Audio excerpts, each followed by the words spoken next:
by each feature in his face. Just look at him. I rest my case. There you are. There you are. And it matters not to me what part of town you've come from. We but cheer you've made it here at all.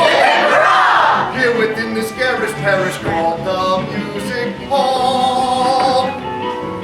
And There you are. this is who you are, but There you are. it isn't who you are, but There you are. And there you are.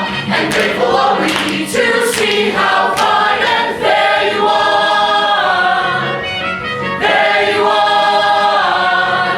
Angela, dear, you out there? Oh, I'm up here, Bill and There you Rosie. are. Who's that with you then? Oh, I am standing with a gent who seems singularly bent on attaching both his hands to both my knees. I'm the lap of a most engaging chap, and I'll let him do exactly as I did. Why? The lady down in front who's handed me her latchkey. Surely she must know that spells her doom. Rita! And these lovely people will probably more or less. Rita! That is when the lights shoot in my dressing room. There you are. How distinct, gay, and debonair you are. Just like the rest of us, just where you are. Yes, there you are. And thankful we all should be full well aware we are. So lightning quick, let's all kick up a fuss. We care what prayer trust is blinding us. So drink your fill and just some wine in us. A warmly wicked frame of mind in us. You'll find in us. We want you and not a lot. We care for where you've been. And not to jobs we care how you got in. We but care, but care, but care, but care you are. Damn it, there you are.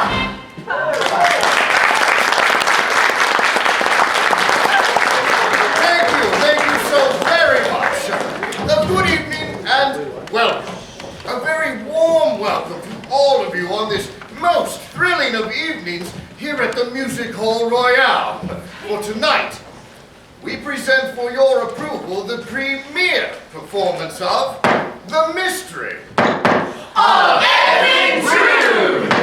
This being a musical with dramatic interludes. Now, as you are no doubt aware, our own Mr. Charles Dickens was full halfway through the creation of the greatest mystery novel of our time, when he committed the one ungenerous deed of his noble career.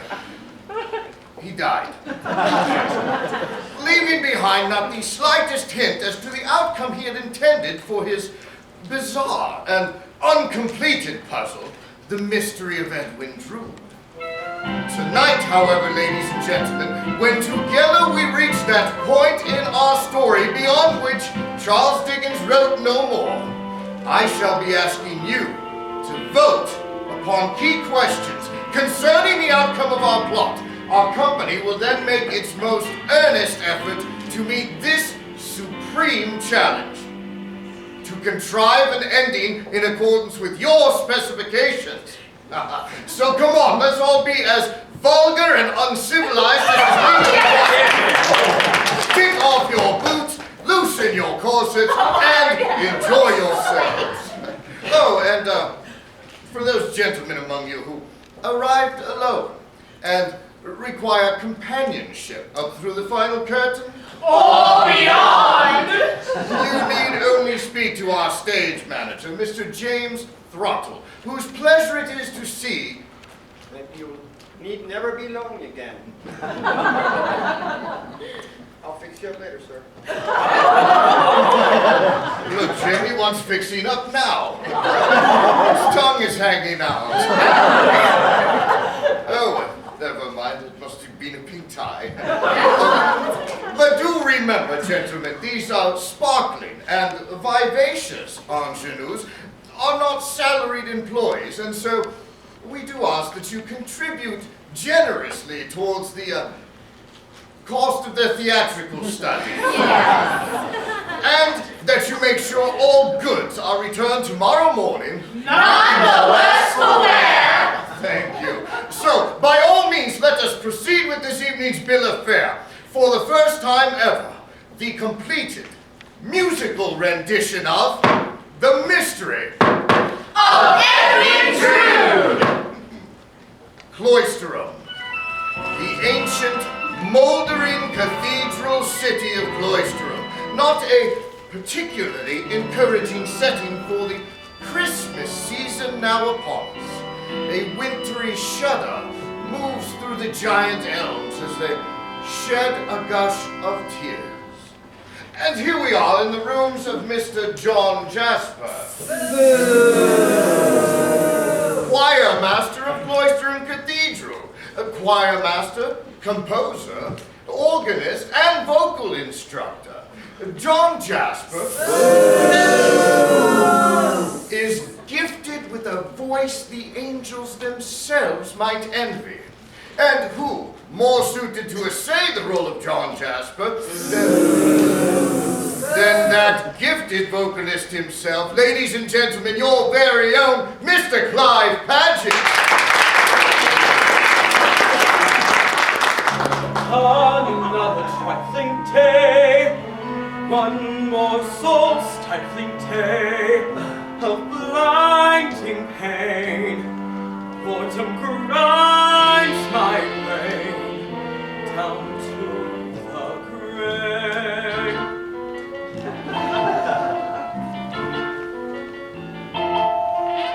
I could go quite mad and not be all that bad. Consider each superb swimming urge you've ever had. To curse aloud in church or choke each bloke who throws a smile your way.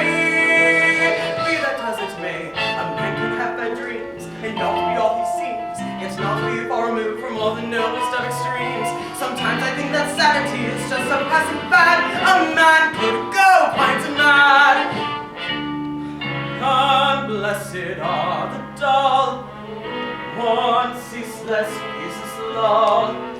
Some wondrous night, storm-struck, wondrous light, will cast me right.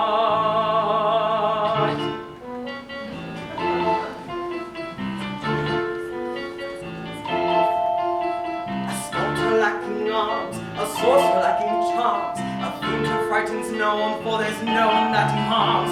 Whose clutch is only desperate to respite from this dim tableau. Knowing this is so, I hide myself in thought, where one cannot be caught, and feed on dreams that contradict each edict I've been taught. And if someday I lose my way, mind to find me glad. A man could go quite, man could go quite, man could go quite mad.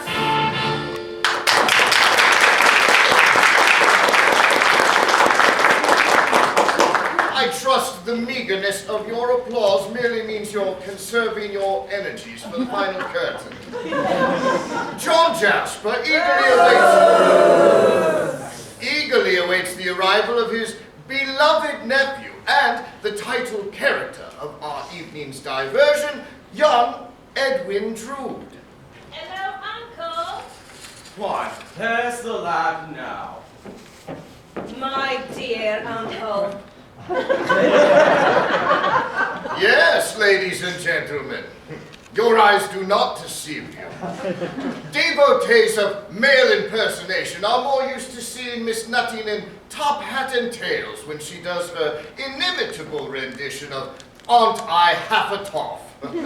But tonight she hides her distinctive form beneath the garb of young Edwin Drood. Ladies and gentlemen, a warm round of applause for tonight's guest artiste and London's leading male impersonator, Miss Alice Nutty.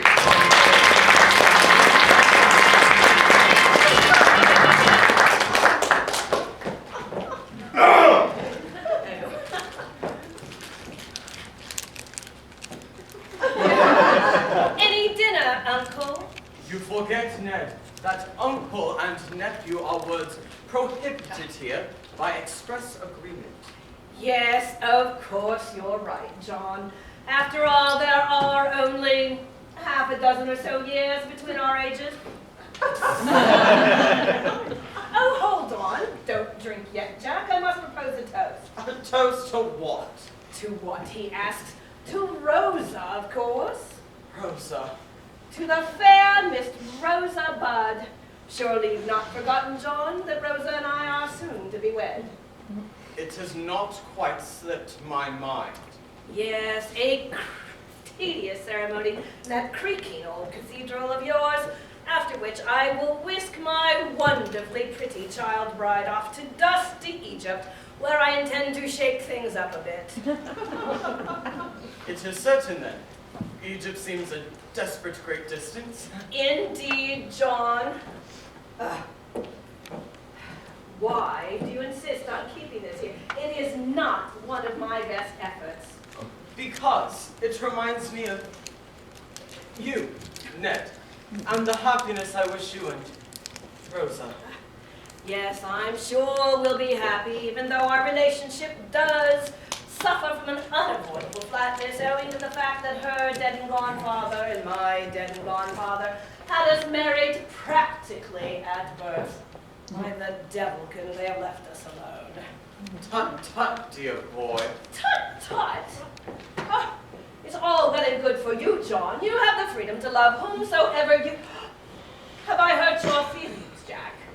How could you have hurt my feelings? My dear uncle, you look frightfully ill, and there's a strange film come over your eyes. I have been taking medicine for pain and agony that overcomes me. I've been forced of late to seek treatment in London. Fear not, the effects will soon be gone. My dear uncle. Then take it as a warning. And Edwin, this is a confidence between us. It shall be sacredly preserved, John. I have confided in you Because we are fast friends, and because you love and trust me, as I love and trust you. Both hands, Jack. My dearest Uncle Jack.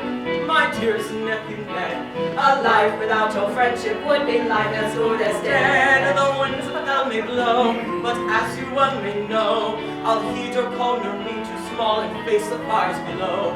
For you, two kinsmen more than brothers, we know no next of kin, and yet we know no others closer neath the skin. The blood that flows between us, the bonds that tie us twain, two kinsmen when all others flee, then we remain. My dearest nephew Ned, My dearest Uncle Jack, if men say words against you, I would make them take them back. A loyal lad am I, would be but glad to die, if by my death one extra breath of life for you I buy. 'Tis true, for you, two kinsmen more than brothers, we know no next of kin, and yet we know no others closer neath the skin. The blood that flows between us, the bonds that tie us twain, two kinsmen when all others flee, then we remain. 'Tis true, for you, two kinsmen are we two.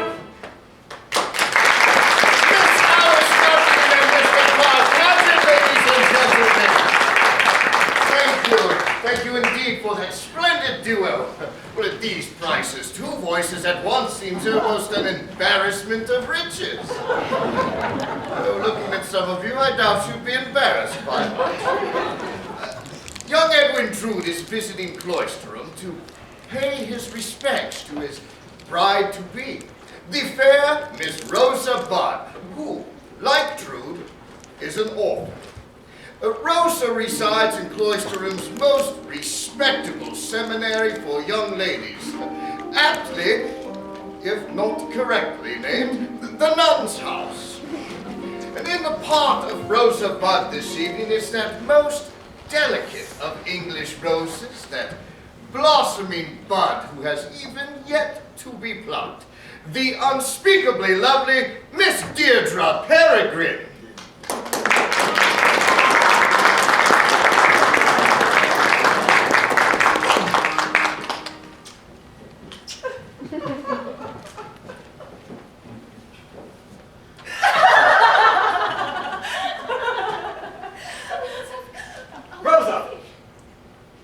The happiest of birthdays to you. I only pray I may be able to say these words on each of your birthdays.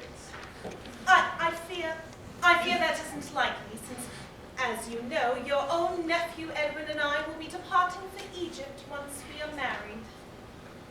It was only a wish, Rosa.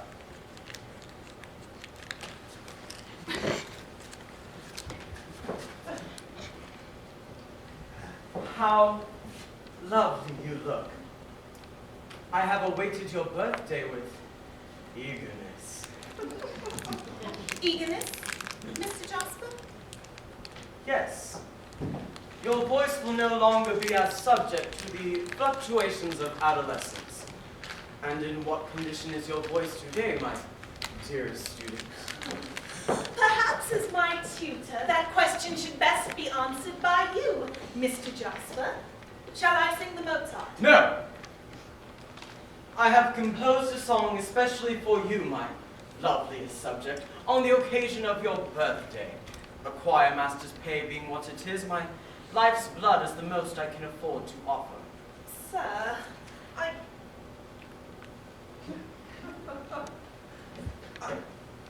I cannot sing these words, Mr. Jasper. It would not be proper. Why, whatever can you mean? I'm not worthy of them. As your music master, that shall be my decision. From the beginning. Please.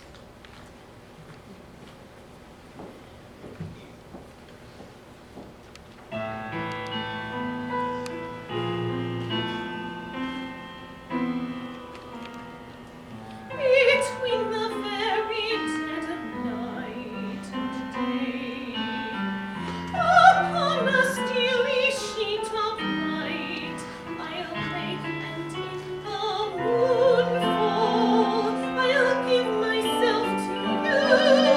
I'll bathe in moonfall, and dress myself in dew.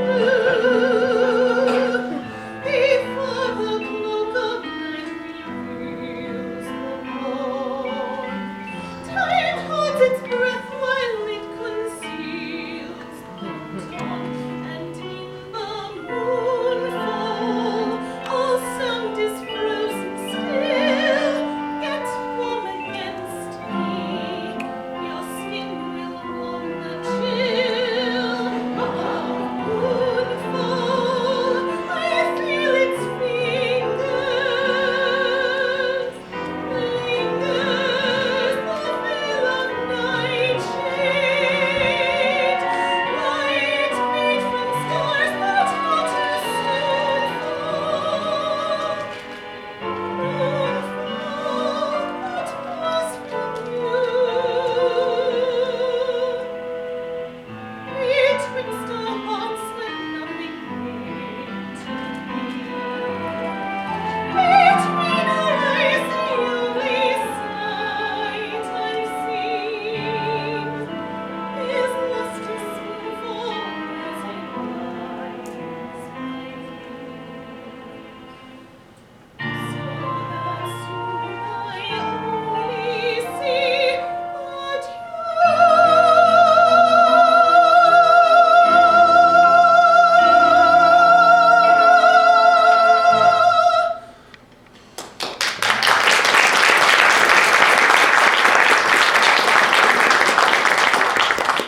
That was lovely, Rosa. Thank you. Sir. But lovely will not do. When you sing the words, you must make me feel you mean them. Once again, if you please.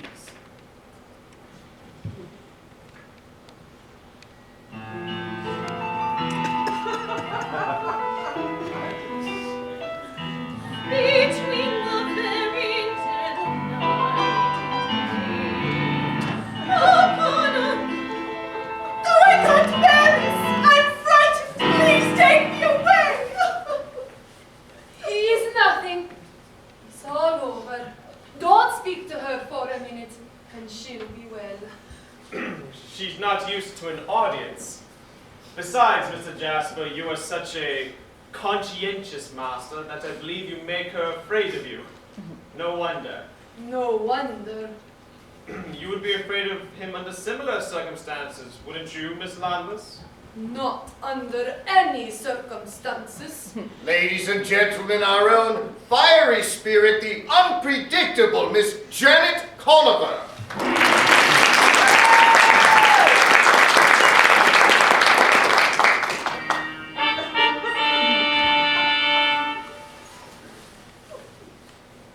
Good afternoon, Reverend Chris Barkle. Good afternoon, Mr. Jasper. And may I introduce young Neville Landless. He and his twin sister Helena have both arrived from Ceylon, where they no longer have any family. Neville has been entrusted to my care, and Helena will be living here at the nun's house. Welcome to Cloistrum, Mr. Landless.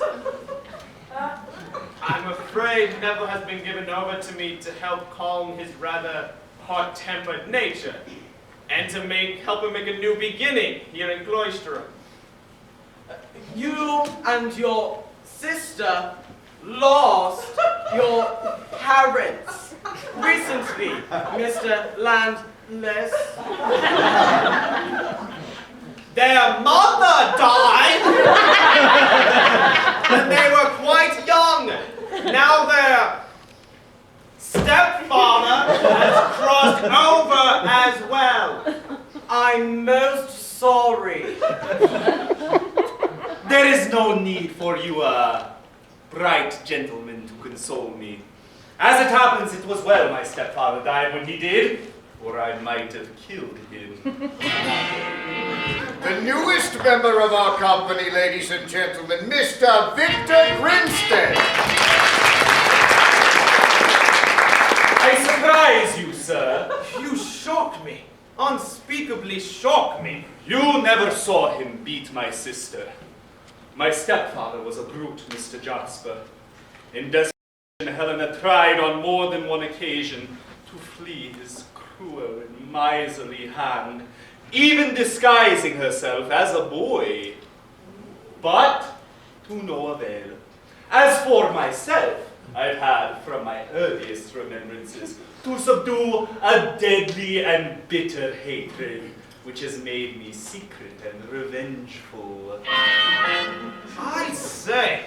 However, sir, your kindness and goodwill have deeply moved me. I pledge to change my ill-tempered ways and break new ground for myself. There's the lad. He'll soon blend in, Mr. Jasper. Your pupil, Mr. Jasper, she sings beautifully. Thank you. Your efforts have not been without success. I trust so, Mr. Landless. And, may I inquire if your relationship extends beyond that of pupil and master? Heavens, no. Miss Budd is betrothed to young Edwin Drood, Mr. Jasper's nephew. You do well to cast your eyes and interests in other directions, sir. I beg your pardon, Mr. Jasper. No pardon is necessary. However, I must be off. Choir practice, I fear. I wish you luck in your new life, Mr. Landless. Thank you indeed, Mr. Jasper. I trust we shall meet again. And I should like to meet this Drood and see what sort of man is worthy of the affection of Miss Budd. Steady, lad. Steady. You are feeling better, aren't you? Oh, much, thank you. These surroundings, which seem very secure to you, are new and unsettling to me. You will be my friend, won't you? I will be as good a friend as a mite of a thing can be to such a womanly and handsome creature such as yourself.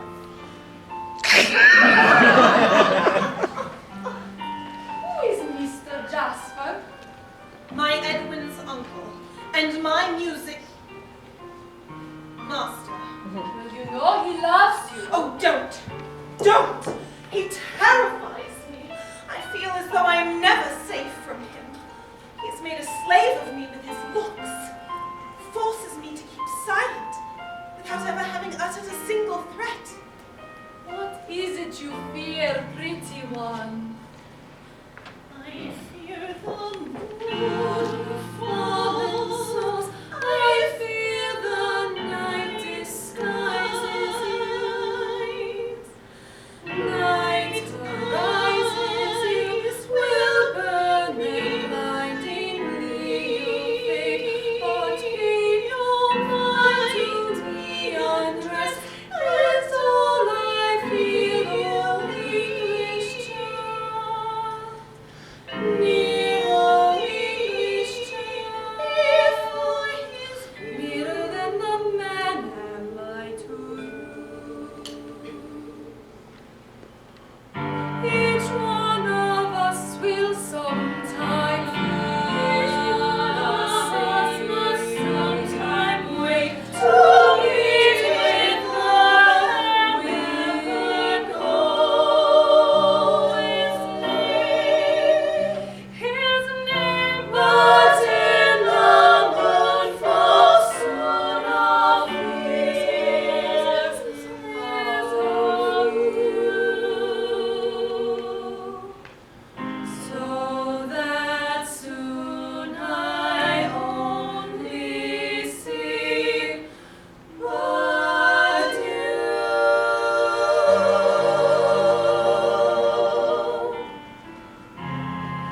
So that soon I only see but you.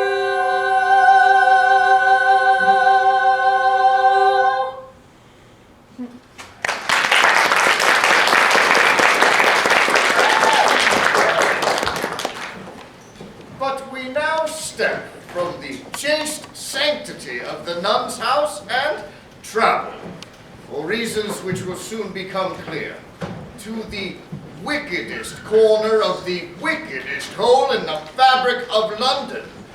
Beneath contempt, below the street, lies the opium den of the Princess Puffer. Here, the universal tongue of opium is spoken, with its sub-dialects of prostitution, burglary, violence for profit, and murder. And reigning supreme over this blemish on England's fair complexion is the Princess Puffer, who ministrates to her clients' needs and who hears more than she tells. Portrayed this evening by that grande dame of the Music Hall Royale, that Queen Mother of the Red Light District, that good woman of ill repute, your very own and beloved Miss Angela Prysock.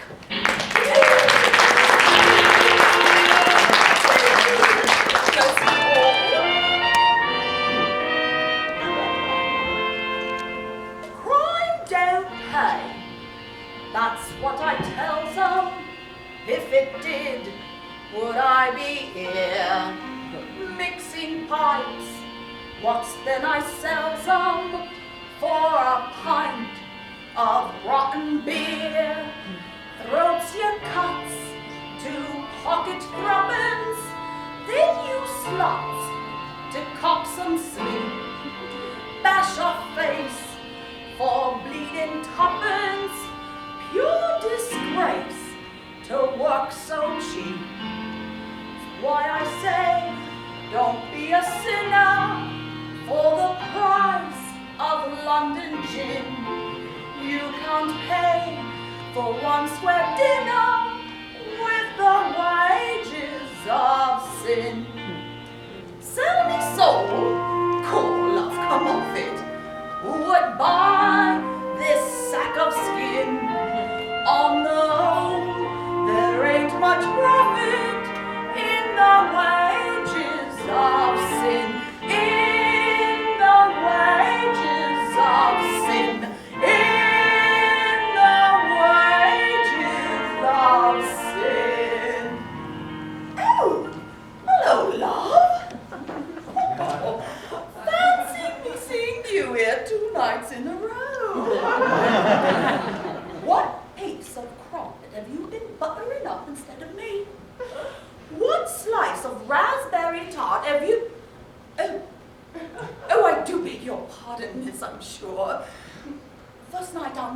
with him, is it, eh? Well, never you fear. I've had him on numerous occasions. And whatever he's got in store for you, thank God it will be over in an instant. I've seen girls from gutter families, trap rich men with fluttering ways, and they could call past the jam, please, over nuptial breakfast trays. Over here, in bed 11, sleeps a bleeding hypocrite. Spends his days, eyes cast to heaven. Spends his nights amongst this shit. Oh, oh, do beg your pardon. It won't happen again. I'm so dreadfully sorry. And where was I? Oh, yes. Shit. That's why I says, don't take half measures, do things right, and dig right in. In this world, there's greater treasures than the wages of sin. I get threats, seldom offers. If I did, I'd pack it in. You can't fill too many coffers with the wages of sin. Oh, come on. Help your love with the last line then, will you?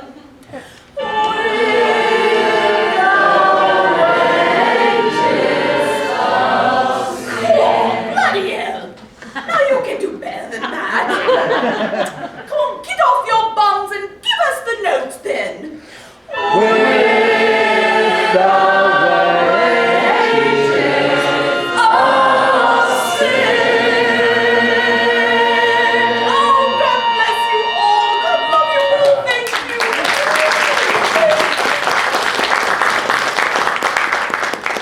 The meanest room in London, and as the cold light of day steals into the room, would not the parishioners of Cloisterham be astounded to find, in bed 11, the goodly choir master of Cloisterham Cathedral, Mr. John Jasper?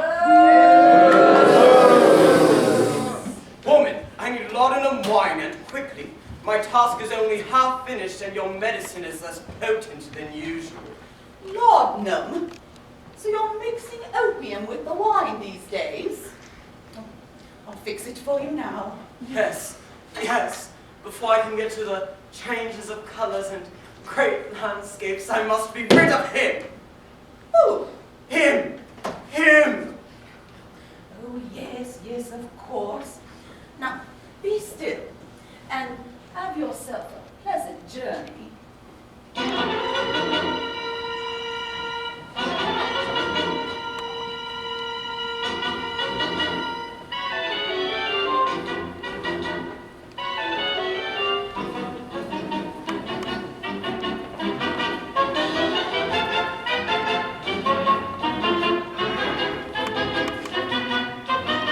There he is, and there I am.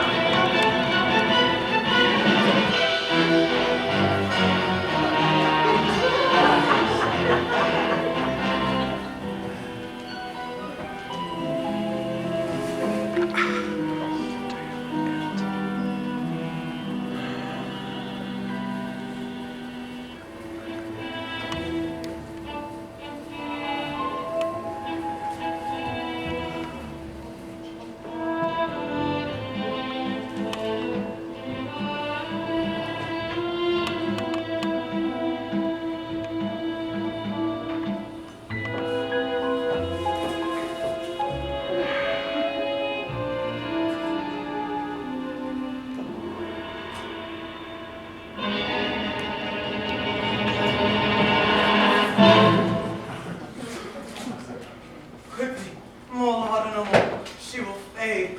Rosa, Rosa, bud. What did you say? Did you say Rosa Bud? I can't seem to recall what I said. Could you direct me to the nearest railway station? I seem to be lost. 5 and threepence you owes me. Well, that seems a large sum for such a small courtesy, but if you're that needy. And the railway station? The nearest is in Aldgate, 10 minutes of a walk away from the river. I thank you. Incredible.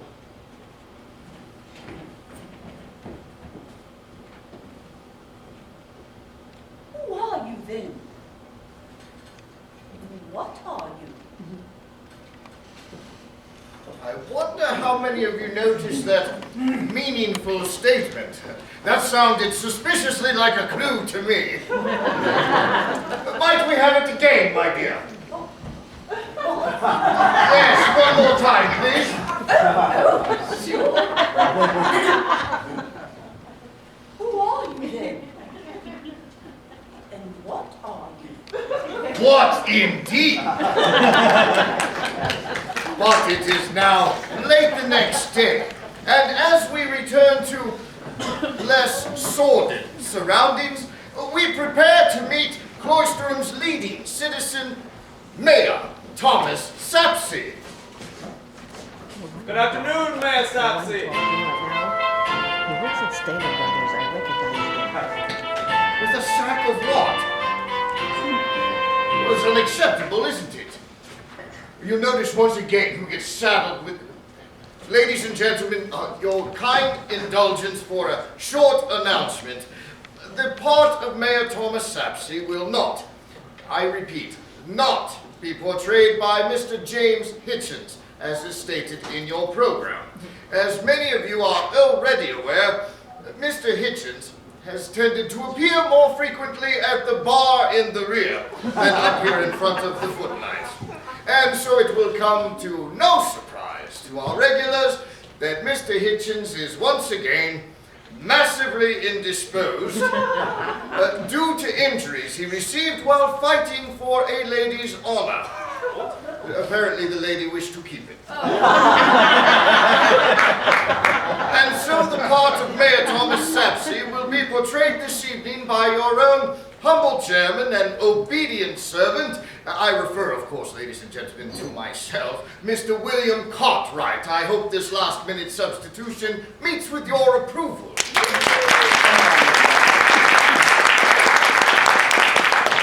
Might I add, it's more your luck than mine. Good afternoon, Mayor Sapsey.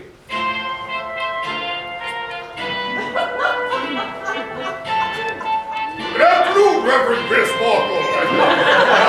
These are my new charges from Ceylon, Mayor Sapsey. I'm taking them to meet... in fact, here he comes now. Helena, Neville, allow me to introduce young Edwin Drood. Sir? Sir, I congratulate you on your good fortune, Mr. Drood. Good fortune, sir. Your betrothal, sir? Oh, yes, Rosa. Our young Ned is soon to depart himself for your segment of the globe, Neville. Oh, Ceylon, Mr. Drood. No, but much the same. Egypt. Oh, to make your future, sir. No, to ensure that Egypt has one. I shall soon be traveling there to take over my family's engineering concerns, where I intend to pull off a miracle. Pray, what miracle? The Cairo Transverse, Neville. I will be creating a modern thoroughfare for commerce and coach through the desert to Alexandria. A monumental task, Mr. Drood. Yes. One wonders from where one will obtain, for example, the paving stones. From the pyramids.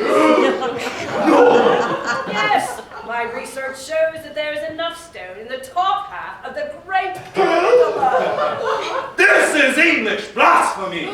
Is it not enough that you take our delicate brew of tea leaves and likewise improve it by pouring cow's milk? Neville, please! We must not raise our voices here in the...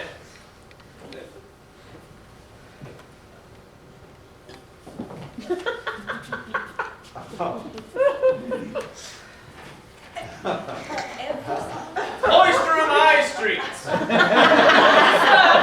I meant no offense. And I I did not mean my awkward ways to arouse such emotion, or to ruffle your splendid feathers, Miss Bode. I'm sure Mr. Landless only feels passionately about his part of the world, Edwin. Well, as long as he keeps his passions in check. Oh, I fear I have not yet adapted myself to your restrained climate, Master Edwin, Miss Bode. My uncle has given me some account of your hot-blooded temperament and past, sir. I hope you have kept them both behind you. My reputation precedes me here, a situation I needs must fear. What hope have I of blending in with this my shade of skin? I thought I cleaned my slate at last, but they anticipate my past. What shall I show them? The full effects. What do I owe them? What they expect? A British subject on display in from Ceylon today. Our emigration to this location has brought a station down a mile.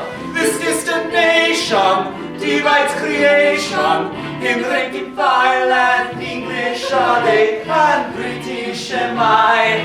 British are they and English am I. There are two subjects we don't discuss. One is our monarch, the other's us. Yet I fear you soon will be the subject of scrutiny. A British subject nonetheless. From where and why they'll try to guess. Cape Town or Burma, what's all the fuss? All terra firma belongs to us.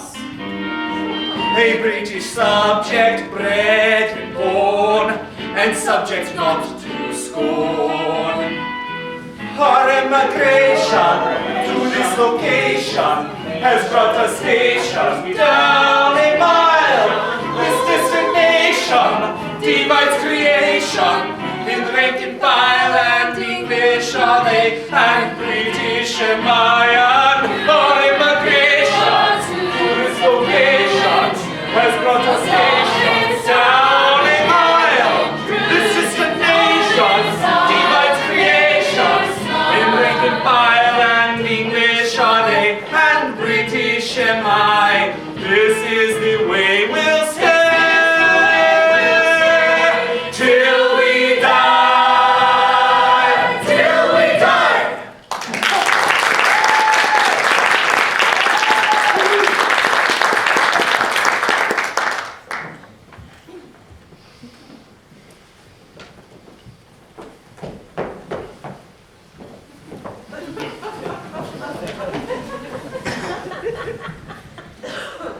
You see, Mayor Sapsy, it's just as I have been saying. There's an instinctive rivalry between my own dear boy and this landless fellow, and I fear this hot-blooded Eastern temperament. Do I think you exaggerate matters, Mr. Jasper? I will go mad.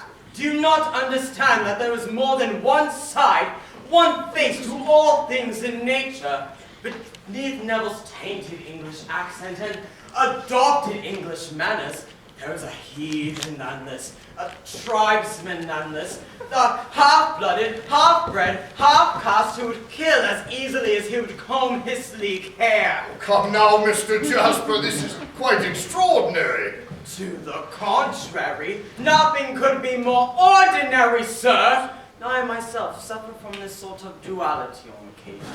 Sometimes I will forget things. And in going back to fetch them, half expect to meet myself rounding a corner I've already turned. What about me, ladies and gentlemen, having to be your chairman and play this Mayor Sapsy bloke at the same time? It's damned confusing. I find that I am not myself these days. For all I know, I might be you. There's more than room enough for two inside my mind. I am likewise in the haze of who I am, from scene to scene, what's more we do, we four, I mean, are in a bind. For is it I or is it me? And if I'm him or if I'm he, each one of us might not agree on what to do. And if I take opposing sides within myself, then who divides up what is right or wrong? I'll go along with you. Halfpenny, one penny, tupenny, threepenny, 12 to a shilling, twice cent to a florin, and would you not fancy the currency foreign to find the same on both sides of the coin? Bob is your uncle. Guineas and two-sided mints is the rule, not exception. Would you not feel quite the fool of deception and find the same face on both sides of the coin? It's high or low, Or black or white, it's up or down, or left or right, or night or day. Nature seldom ever fails to most obligingly provide an undisclosed opposing side to one's dismay. There's shadows in this shining morn. If there's a rose, it bears a thorn. Your good is dead as soon as born. And yet we smile, for luck's division is It perverse. seems to work more in If reverse. things are better, they'll get worse in just a while. Halfpenny, one penny, tupenny, threepenny, 12 to a shilling, twice cent to a florin, and would you not fancy the currency foreign to find its invisible sides of the coin? Bob is your uncle from pennies to guineas and two-sided mints is a rule, not exception, and would you not feel quite the fool of deception and find its invisible sides of the coin? La, la, la, la, la, la, la, la, la, la, la, la, la, la.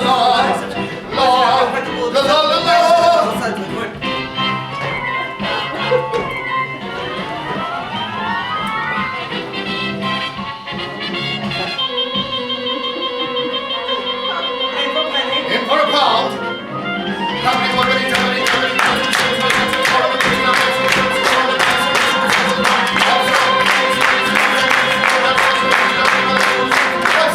of the coin?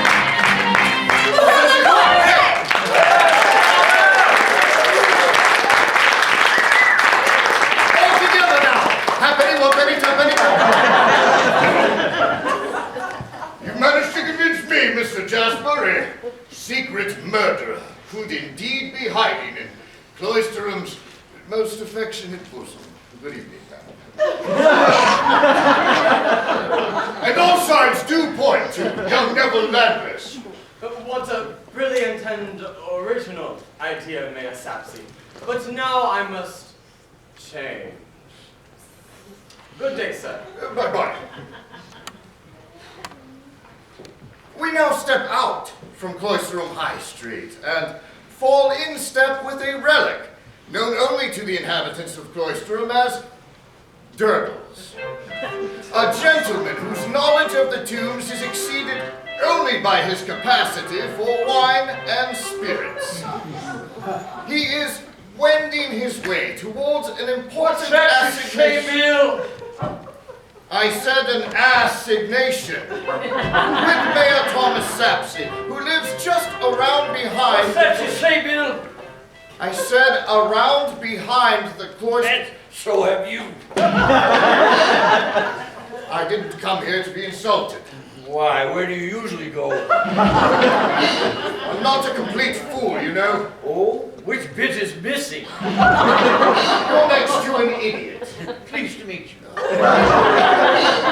Ladies and gentlemen, essaying the role of Durdles, the clown prince of the Music Hall Royale, your friend, not mine. I give you, and I don't want him back, Mr. Nick Trickard. Assisted, dear friends, by me own lad, young Nick Cricket II. Yes, ladies and gentlemen, a warm round of applause for Nick Trickard and his son. Afternoon, Mayor Sapsy, your lordship, sir. Good afternoon, Durdles. I beg your pardon, sir. The cough. It's a touch of rheumatism. No, you mean rheumatism. No, sir. I've been working on your dead wife's grave. Please refer to the late Mrs. Thomas Sapsy as just that. Durdles, the late Mrs. Thomas Sapsy. That is how I like to refer to her. Indeed, that is how I like to think of her. She was 1 in a million. No, one in a raffle. But is my wife's tomb ready? Yes, Governor. The door is all ready for my inscription. she'll be much happier once we've moved her from her temporary grave. Oh, it's not been at all damp, and the worms haven't been able to get at us for ages. That's quite enough, Durdles. Who is this thing, this boy? My protege, Squire. Name of deputy. I put the lock on your wife's grip myself, your lordship. That's right. Got the key right here. It'll be my pleasure to unlock that door and slide your old woman in there tomorrow. There's room enough for all the royal family to have afternoon tea. Yes, yes. That crypt is a national treasure, if I may make so bold, Your Grace. Just a while ago, Mr. Jasper asked if I'd take him into the crypts to see it. You might like to add that line to your list of suspicious statements. Steady on, Bill. We don't want these people leaping to conclusions without all the facts at hand. Otherwise, they'll be running off to the races. Right! Let's have a chorus of off to the races! Stop! That's scheduled for later on in the program. We mustn't stop the dramatic momentum we're building here. For now... Off to the races! Shut up! Oh.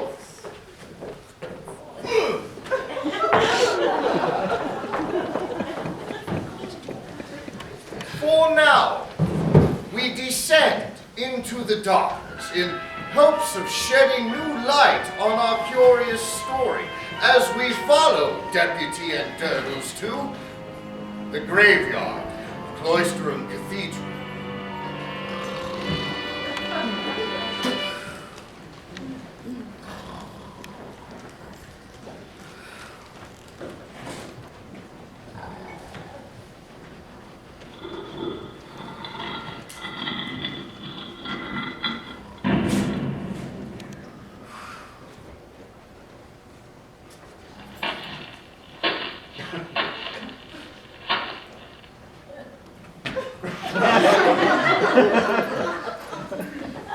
Turtles!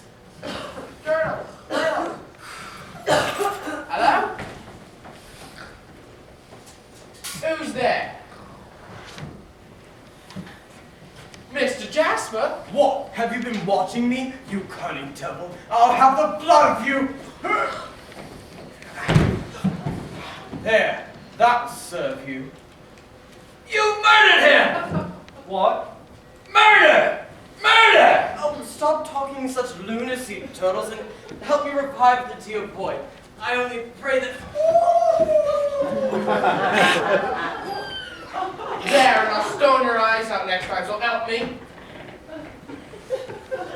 Quiet, you young wretch! Why? Why do you assault me this way, Turtle? You're right for the asylum, Mr. Jasper. Peculiar lad. Blame it on his infectious youth. Oh, that was excellent wine you gave me, Mr. Jasper. More potent than I'm accustomed. Did you get a chance to look inside Miss Sapsey's tomb while I was asleep? No, I seem to have gotten lost. Well, I was lost myself in a fitful dream. I imagined someone touched me and took something from me. And here's what it was.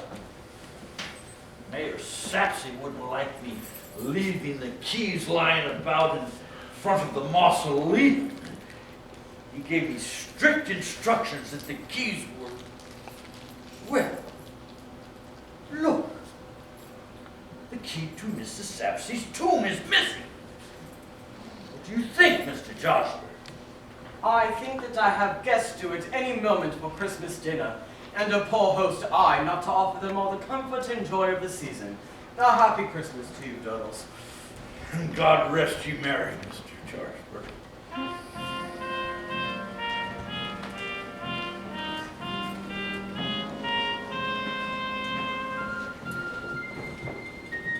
Yes, we've spent many a bright and chatting afternoons here among the silent tombstones.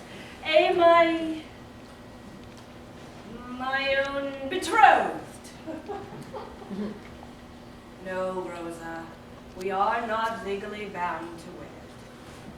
Then, Eddie, dearest, let us change to brother and sister from this day forward. Never to be husband and wife? Never. I am honor bound to tell you, Rosa, that this thought does not originate with you alone. I know, dear one. You have never been truly happy with our engagement, nor have I. I am sorry. And I for you, poor boy. If only our parents hadn't as good as married us off at birth, why then perhaps we would then know how we truly feel about one another.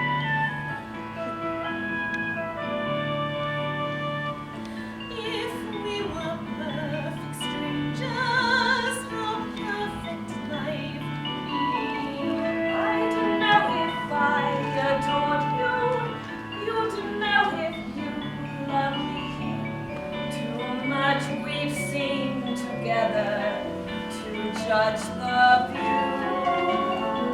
Too much we've been together, and I assumed the future, and I presumed that you were there. Yet I wonder where we met. If we were perfect strangers, I'd find my way with ease. I'd see the path before me, the forest from the trees. Would life be real without you? You're always there. How do I feel about you? I care Near to touch you, my dearest knit. how much you mean. But are we lovers? How would we know it? How could we feel it? How would we show it? Brother, Sister, I pray that you will take this clasp, given to me by my late mother, as a vow of my eternal friendship. God bless you. God bless you, my dear.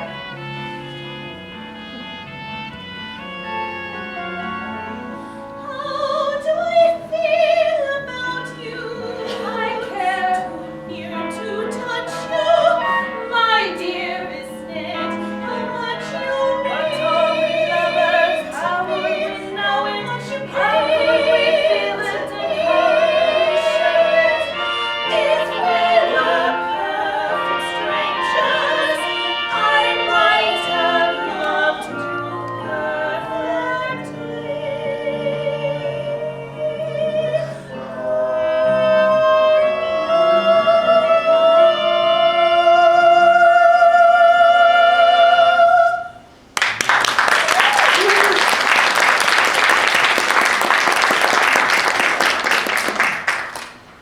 This will be dreadful news from my uncle. What's the matter, Rosa? Eddie, perhaps we could keep our change of plans from Mr. Jasper for just a little while. Oh, of course you're right, dear. There is no need to give him such sad news, and on Christmas Eve. But then we must be off. He is expecting us for dinner, and I fear that there is a storm brewing.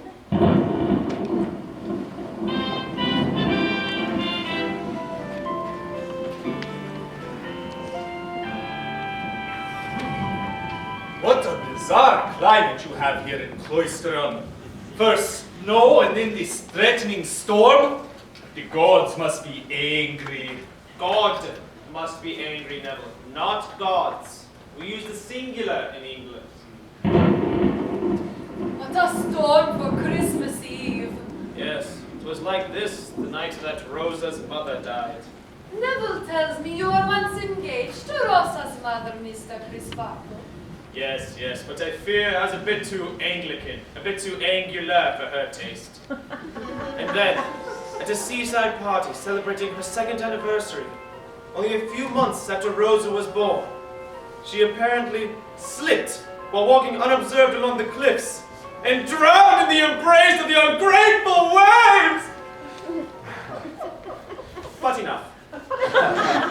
Let us follow Mr. Jasper's lead and forget our grievances with life and with each other over a sturdy Christmas dinner. I hope you will forgive the meager merits of my humble table. Hello all. Sorry we're late. We had to fight the storm all the way here. Miss Bud, it is wondrous to see you again. Can I take your things? Oh, Uncle. I was unaware that you had engaged domestic staff. Edwin, Mr. Landless will take you seriously. Ha! No fear of that. Now that's... Rosa, you've no idea what it means to have you in my chambers. Miss Bud! How is it that in this season of holly you remind me of the flowering hibiscus? And how is it, Neville, that you remind me of an inconsistent baker? For while your metaphors are quite stale, your manners are uncommon fresh. You go too far, sir. Gentlemen, this is Christmas Eve, and I will tolerate no further unchristian-like behavior between you. Now, this mulled wine is very good stuff indeed. I made it specially for you from a recipe I obtained on a recent trip to London. You know me, Uncle, any ports in a storm. Yes, any port in a storm. Very good, Edwin. Very good. None for me, thanks. Now then, let us drink deep.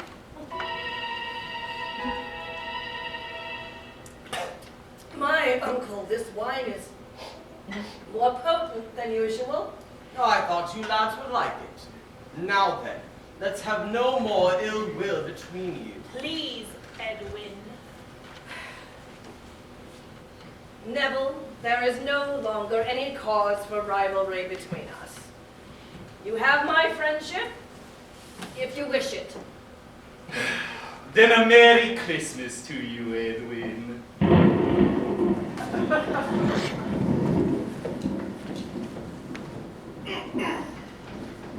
The goose is cooked!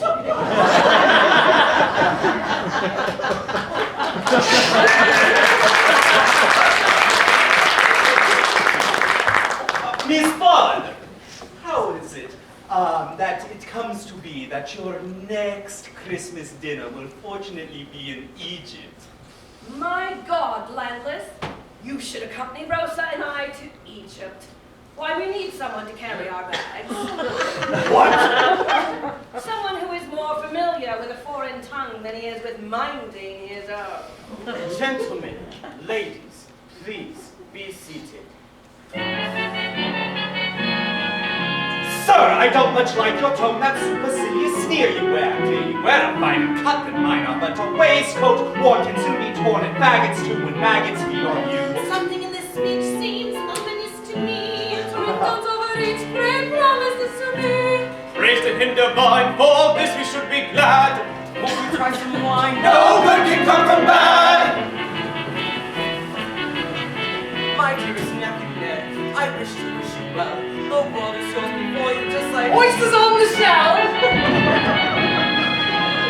Landless as you are in no news, hot but less than pure, less I'm sure than we, your history would indicate the blood of some have prospered through your past goodness thus explained. Something sends a chill like feet upon my grave. Can my strength and will completely never save? For these words they say, bring harm upon the lad.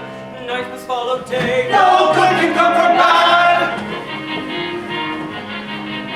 My dearest, dearest friends, may I propose a toast to Rosa and Edwin Drood. Cheers! And here's the roast! How very blessed are we, when oh so many starve. Thy kingdom come, thy will be done. Which one of you will carve? Glances cut like blade through bone with daggers drawn. I glare at you, there at you who dare presume to stand at whom I make my wife and share my life. I'd see you dead before sweet Rosa wed. Fate waits near, I feel it, I feel it. We are friends and yet I will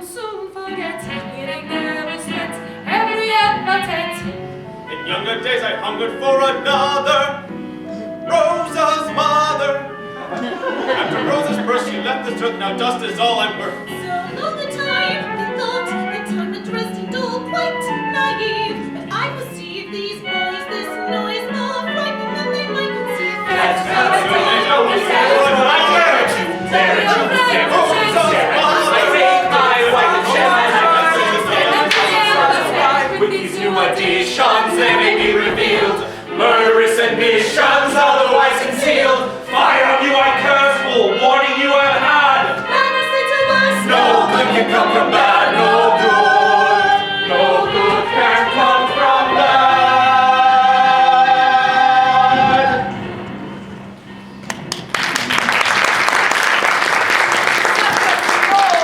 On Christmas Eve, I must go down to the river where to see this bit of nature unchecked.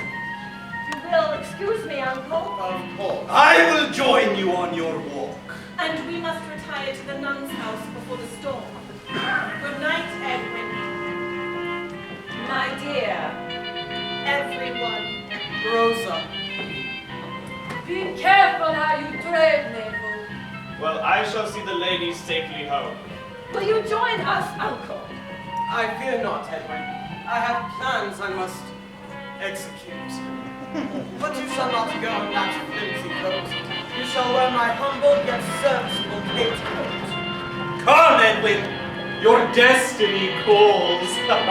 Goodbye, Uncle. Goodbye, all.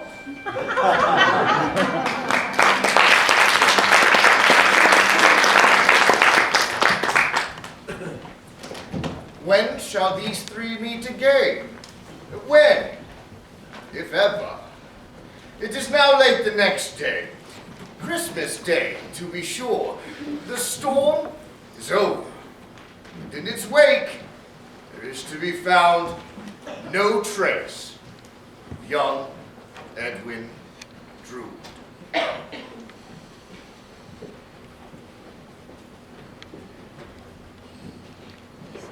Mr. Crisparkle? Oh, Reverend. I fear something terrible has happened to Edwin. Let us wait until my assistant Bassett reports. You have heard, I'm sure, the sentiment voiced that no news is most certainly good news. Ah, here he is now. Bassett, what's news? No news! There! Do you see? I don't believe you've met my assistant Bassett. His chief occupation is leading excursion parties around our church. Quite the showman is our Bassett, though tragically misplaced. Misplaced? Mr. Bassett carries with him a secret. Now, Rosa, what do you think Mr. Bassett has done? Oh dear. Nothing dreadful, I hope. Mr. Bassett has written a play, a tragedy. The Thorn of Anxiety! When will it be performed, Mr. Bassett? Never! I think Mr. Bassett has more pride in its lack of support, like a citizen of Greece who prefers the Parthenon in ruin. Still, I hope to see Mr. Bassett's work performed someday. I too, Mr. Bassett. I love the theatrical world, but there are many stages beyond the proscenium. I long to play a larger part. Then pray, use your enviable creativity to find some accounting for our young Ned. This assignment I eagerly accept. My poor hopeless Edwin. How like her mother she looks. The Lord seemed fit to smile upon me, nor had she not married another, nor had that pleasure party by the sea where she met her death. I might have been Rosa's. Father, I need your prayers. Come, child. The bell summons us.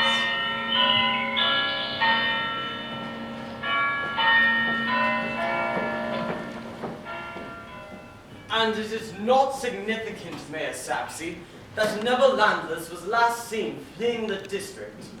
You've convinced me, Mr. Jasper. I fear the fair city of Cloisterham may indeed be harboring a murderer.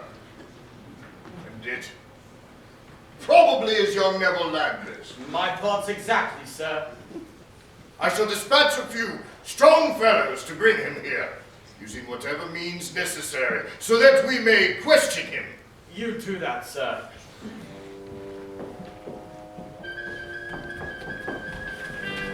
We'll find Neville Landless right enough now. And when we find him, we'll educate the murderous swine. Right, with any luck, we'll have an egg for Christmas. Fetch the dogs!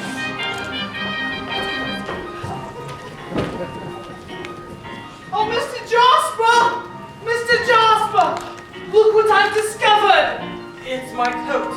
The one I gave to Edwin last night. And, oh God, there's blood. Where did you find it? Under a rock! By the River Weir! My dear boy is murdered. I take this oath before you, Bassett, record it in your memory, that I shall fasten the crime of murder upon the murderer and devote myself to his destruction. I will remember your words, Mr. John Jasper!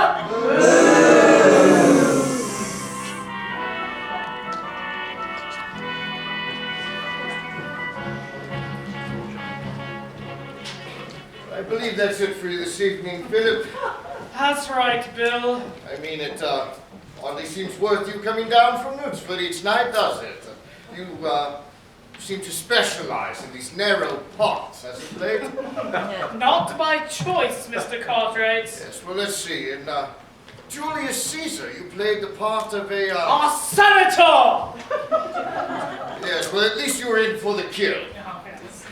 You know, if you think of it, it's rather curious that Charles Dickens created your character at all, unless he had a more promising future in mind for you. That's been my solace in this role, Mr. Cartwright. Yes, I'm sure. Still, I note you understudy Mr. Paget as John Jasper, but surely one of these days... In actuality, Mr. Paget claims to have never missed a performance in his entire career.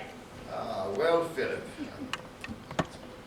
You know, this act is almost over, and our second act is considerably shorter in length than our first.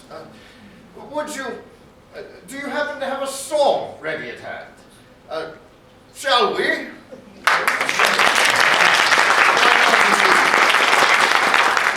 As a matter of happenstance, Mr. Cartwright, I have, in common with my character this evening, aspirations as an author, and have composed a brief song which I believe underscores the dilemma I share with the character of Bassett that I portray.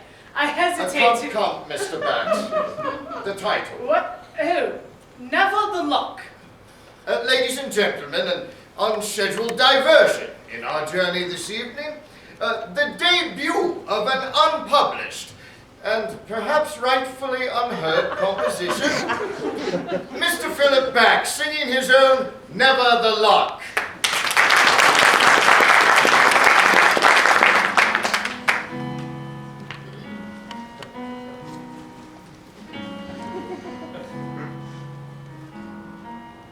Never the luck, and never the leap, and never you mind, they say. In time we'll taste the lime, the light, and I'll have my night someday. Still, each precious part seems over and done before I've begun to speak. I cast out my line, keep my hand in, I'll not stand in this week. Some starless nights, they'll coddles the wings. Who here dances and sings? That's when yours truly springs, and seeing me then they will cry. Why? He knows each line, and everyone's cue. We we must let him do the part. I'll leap center stage, the music will play, I'll waltz my way into your heart.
Enough now! Reverend Crisparkle, what have I done? Nothing absurd, sir. I'm sure there's some reason for this outrage. Landless. Where is Edwin Drood? Why do you ask me that way? Because you are the last person in his company, and he is nowhere to be found. Mayor Saps, do you wish to question him? At what time did you leave for the river with Edwin Drood? In all honesty, I cannot recall anything of what transpired once Edwin and I reached the river. What are these bloodstains upon your shirt and upon your walking stick, Mr. Landless? I acquired these bloodstains, sir, just now, when these men of yours dragged me forcibly back from the countryside where I had been walking. Nevertheless, as acting constable for this district, I place you under arrest. Neville! How many of them did it take to mar you in this way? 8! You have an interesting way with the law here in Cloisterham, Mr. Sapsy. And you, Mr. Jasper, for days you have been warning all Cloisterham of impending violence between your nephew and my brother. What do you know about this? Only that my nephew is dead. Mayor Sapsy, I warrant that young Neville has no knowledge of Master Drood beyond that which he has freely volunteered. And you shall volunteer nothing further, Neville. May I remind you and your brother, there is the issue of murder at hand. Before you utter that word again, you laughable man. Perhaps you'd be good enough to supply a body, a victim, a corpse, something more tangible than an errant nephew, a timorous uncle, and a ludicrous city official who has no backing for his charges beyond pure pomp and sheer circumstance. Hear, hear. Well said, Helena. She's right, you know, Mr. Sapsy. Without Edwin's body, you cannot possibly arrest young Master Neville. Well, oh, very well, release him. Bless you, Mr. Crisparkle. I am overpaid. I only wish I could express my gratitude without this strange, somewhat geographically untraceable accent. Yes, well, let's all pause for a moment, shall we? So here is where matters now lie.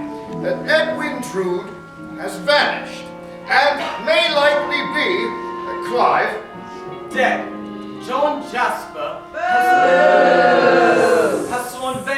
upon his nephew's murderer. Whom most of this populace suspect to be Neville Landless. But the charges against Neville have been rescinded, thanks to Helena Landless's steely resolve and the support of the kindly Reverend Crisparkle, who once was engaged to Rosa's deceased mother. Meanwhile, it's difficult to know what one should make of The drunken stonemason Dirtles and his young apprentice deputy.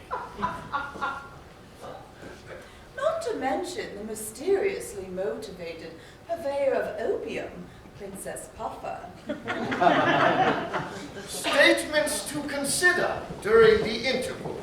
With one admonition, should you leap to conclusions without all of the relevant information, you may find yourself carried off to the races. Yes, Bill! Let's have a course of off to the races!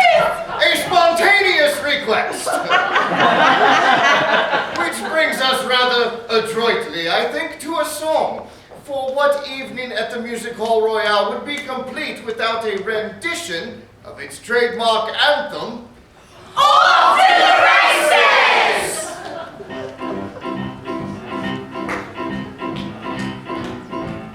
Quick conclusions often lead the best of us astray. The wisest move in life is just to wait.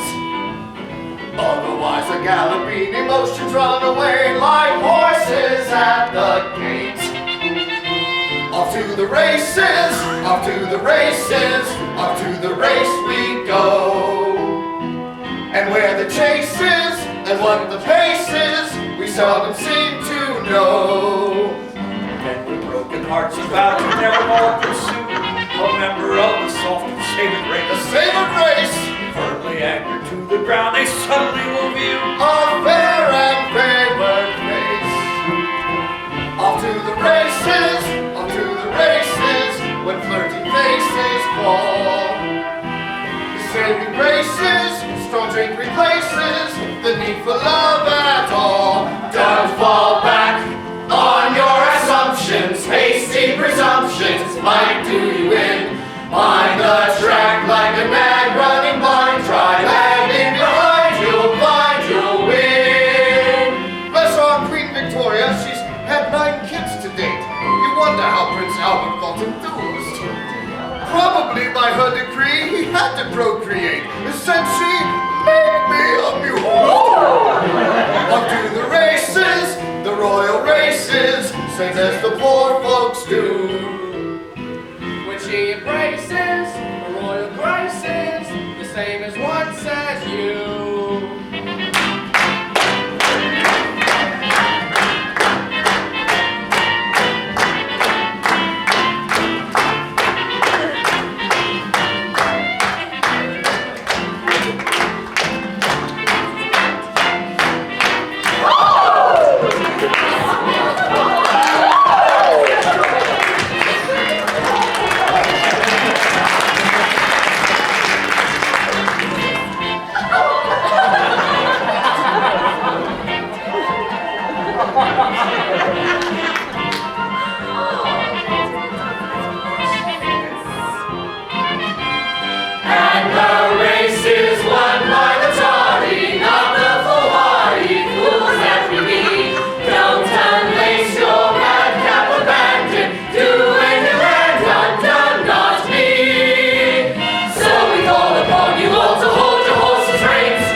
By the by, I trust you all managed to locate our laboratory facilities, which are second to none in the district. As a matter of fact, there are none in the district. Incidentally, if you are enjoying our modest efforts here this evening, I heartily recommend you return to this venue next week, when the Music Hall Royale shall present its latest and most ingenious work to date, Hamlet, Part 2. It's funny, sir, because he died in the first.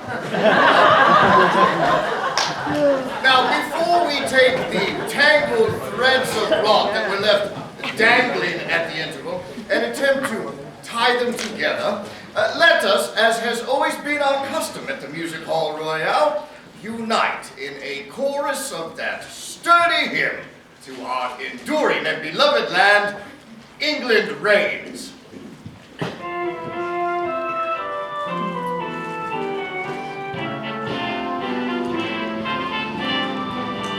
Over all domains, England reigns, England reigns. And it seems like it rains every day. Over heath and hill, evermore may it still. And it will if I have my say.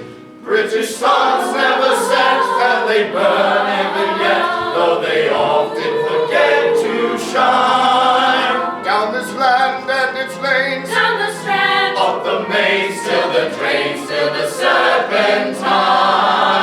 And I pray I die 'neath the grey English sky. and if signs of a clearing appear, If one cloud remains, then I'll know England reigns, England reigns each day, each year.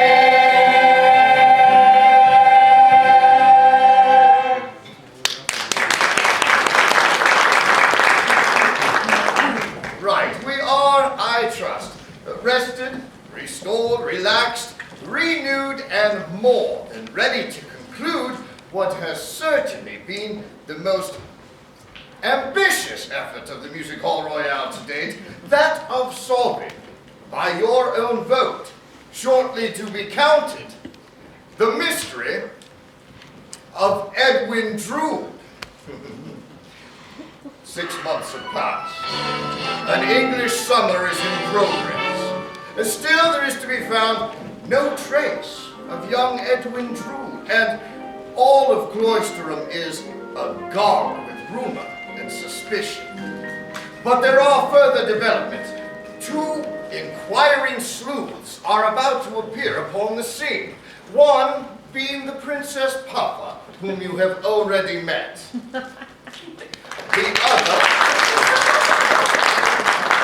The other being a detective, a man of mystery, who wears a bulky cloak, a fulsome beard, and the name of Dick Datchery.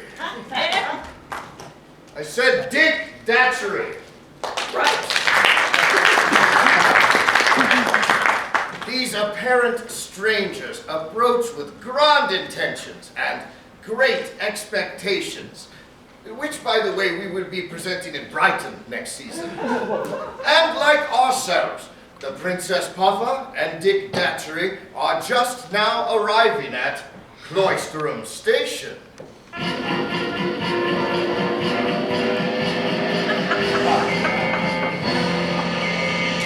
Ah, there's John Jasper. Back from another treatment in London. Oh, and in his wake, among the many curious souls of Cloisterham, none are more intently curious than these 2 sleuths.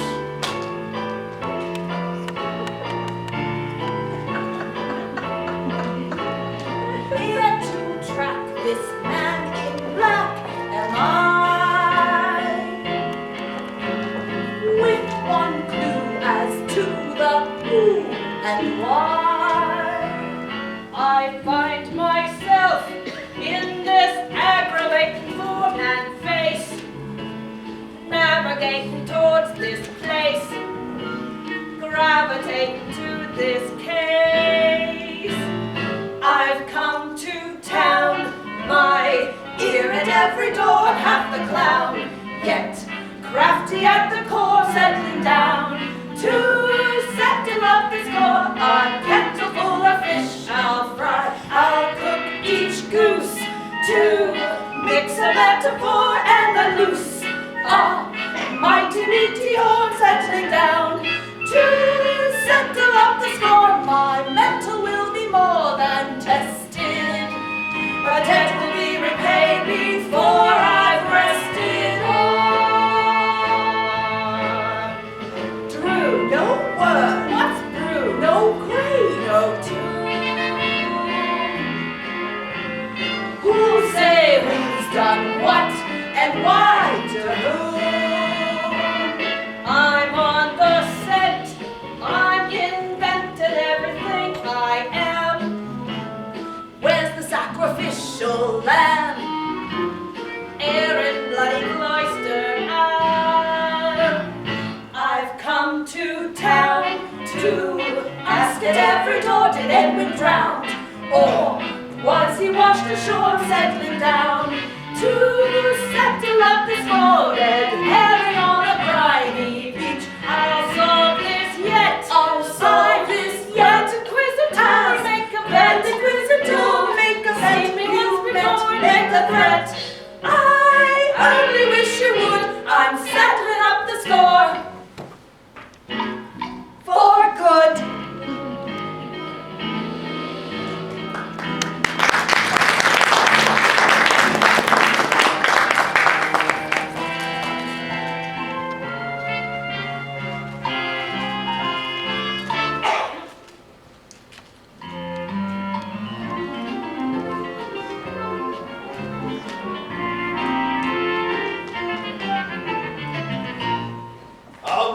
Sparkle, there you are.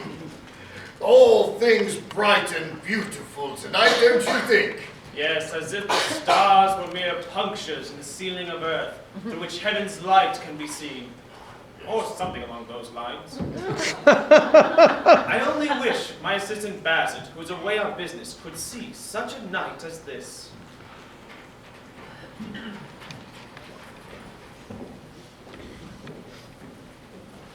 Hold on there, boy. There's a face we haven't seen before.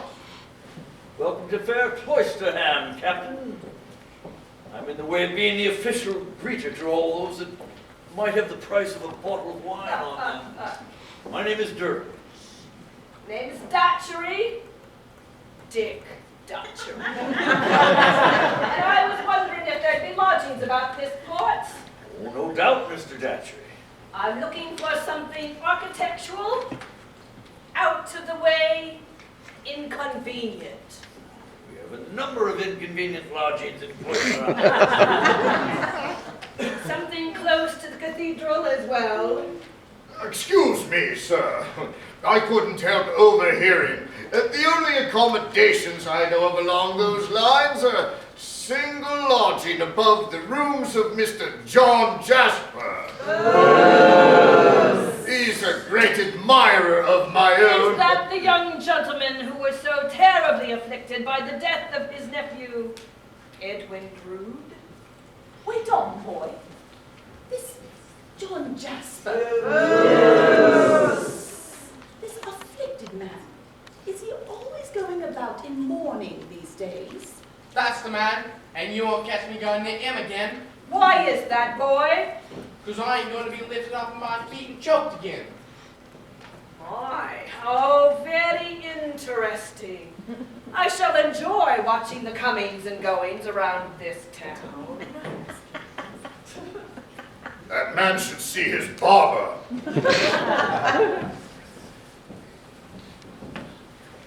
Excuse me, miss. Can you tell me where Mr. John Jasper... Are you ill? No, miss. I always looks this way.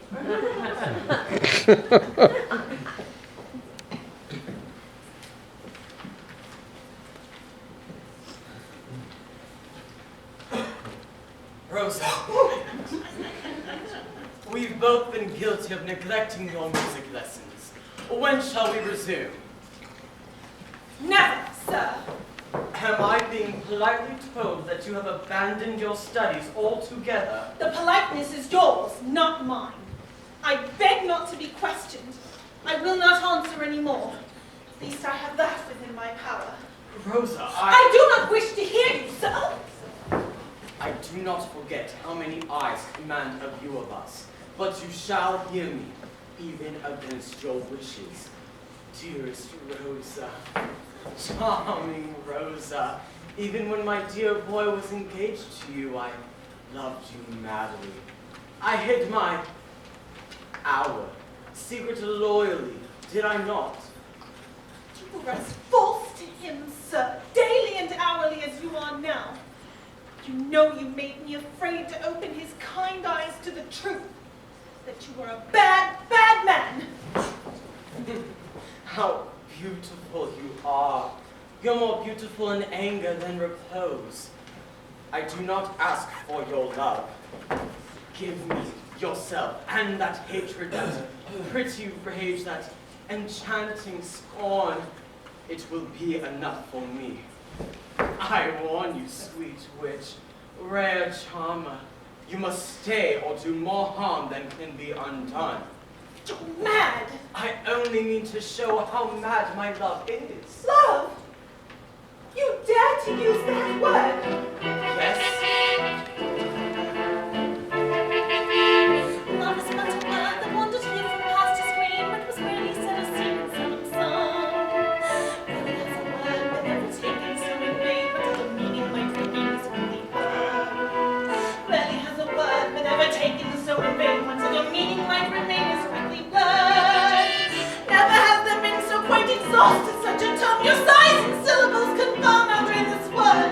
You call it love. I call it rude. You call it rude. I call it lust. I call it lewd. I call it cruel. I cannot bear to call it love. I think it fast. I think it vile. The more I'll take of cunning guile. You're worse than bad. My words are bad. You to sin in the name of love.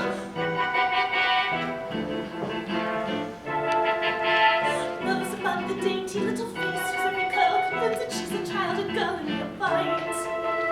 Rosa is the only soul in cloister, it seems, who senses just the sort of dreams you dream at night.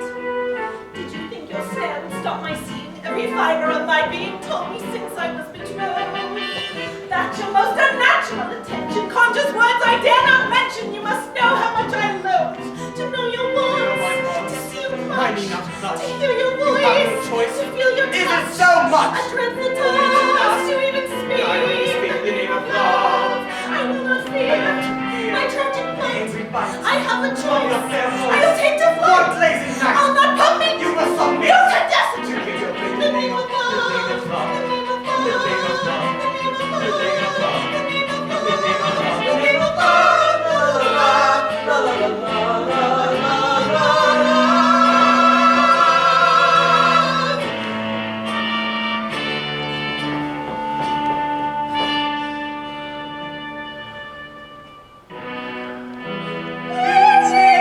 Skies one night alone, would she dare? Between our eyes one sight alone we share. A sight of moonfall as it comes into view. So I will stand so I don't need my heart another minute to see the light just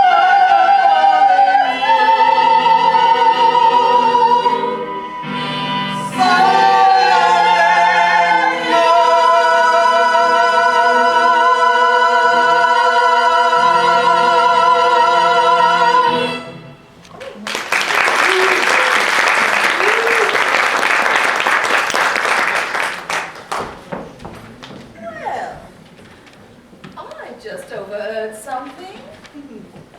And now I have one of the very bits of information I came here for. So you'll be leaving Cloisterham already?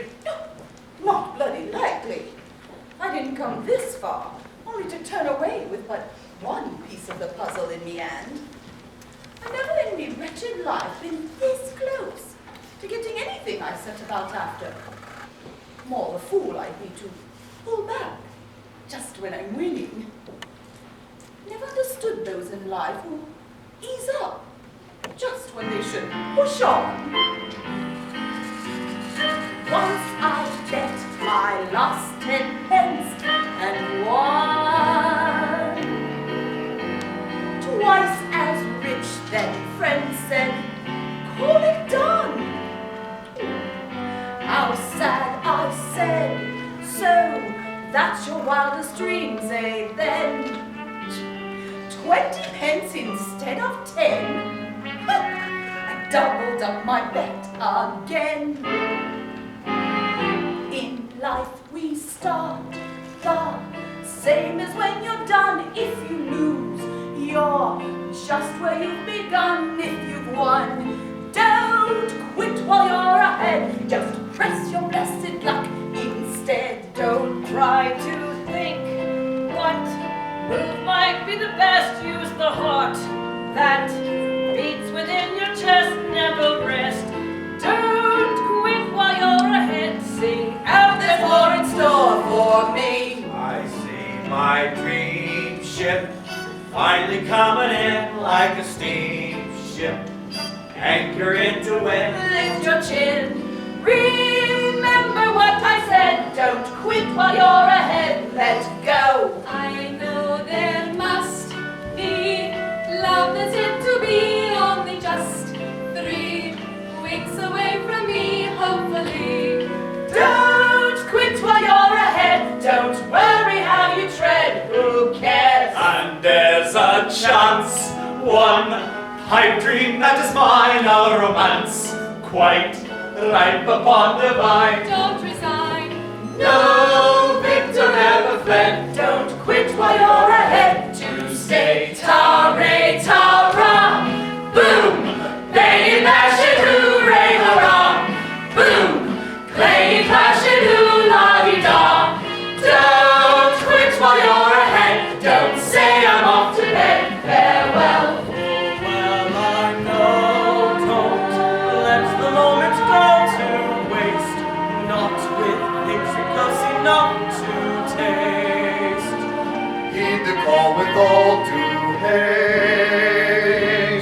For God's own sake. So raise the stakes.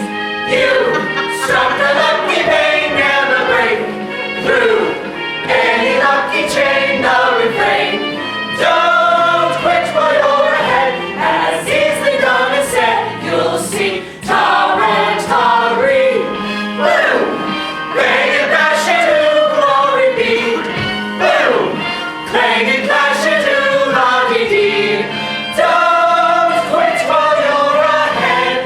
Sing out, there's more in store for me. For me. There's much more for me.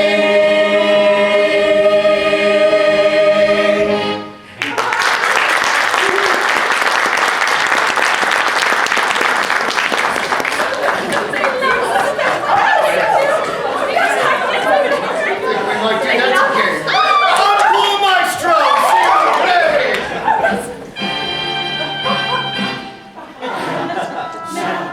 At last we see the slightest shimmering of light, quite shimmering in the dim dull of night.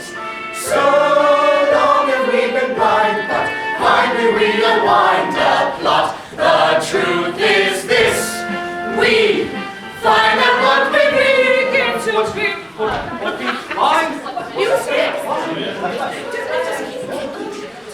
Ladies and gentlemen, it was at this point in our story that Mr. Charles Dickens laid down his pen forever. And so, my dear friends, this is all we shall ever know for sure about the mystery of Edwin Drood. Tonight, however, ladies and gentlemen, at least within the confines of this humble theater, we shall together solve, resolve, and conclude the mystery Of Edwin Drood! One minor mystery we can resolve immediately, though it has little to do with the plot at hand. You see, most literary experts agree that our inquiring detective, Dick Datchery, is actually someone we have already met.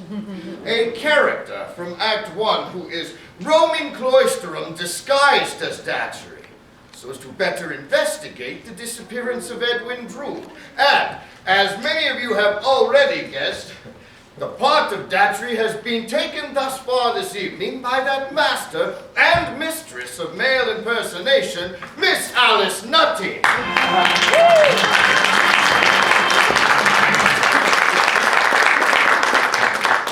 But this does not mean that Edwin Drood is Datchery.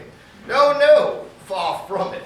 You see, the reason for Miss Nutting's portrayal of Datchery thus far this evening is, well, is that she was contracted to appear for 2 acts of our play. Our management believes in an honest week's work for an honest day's pay, if you catch my drift. Which brings us to our first key question. Is Edwin Drood dead or alive? Mr. Charles Dickens experimented with many different titles for our story. For example, The Loss of Edwin Drood. The Flight of Edwin Drood. The disappearance of Edwin Drood. but nowhere, the death or murder of Edwin Drood. On the other hand, some would say that a mystery without a murder is, well, no mystery at all. Tonight, ladies and gentlemen, our questions shall be settled primarily by you. But in a daring, perhaps dangerously democratic move, the Music Hall Royale has decided to grant our company themselves the right to vote on one issue each evening. And so, my fellow acolytes of the thespianic persuasion, your question tonight will be, Mr. Throttle. Is Edwin Drood dead or alive?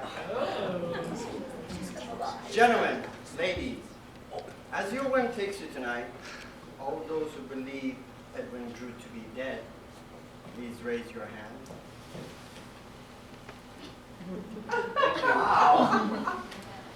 And those who believe Edwin Drood to be alive, please do the same.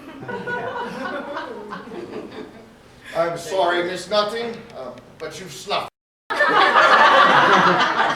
a massive majority, I fear. Which brings us to our next key question, Mr. Throttle. Who is the detective Dick Datchery? Well, we can now safely eliminate Edwin Drood from consideration since our cast has voted him dead. Ha! Ed bloody ha! You envious little shit! It is transparent to everybody that I am Datchery. It is also apparent that this petty little cast over here bitterly resents all of the attention that I have received from the local press. So, goodbye all! Miss Nutting, I'm sure that...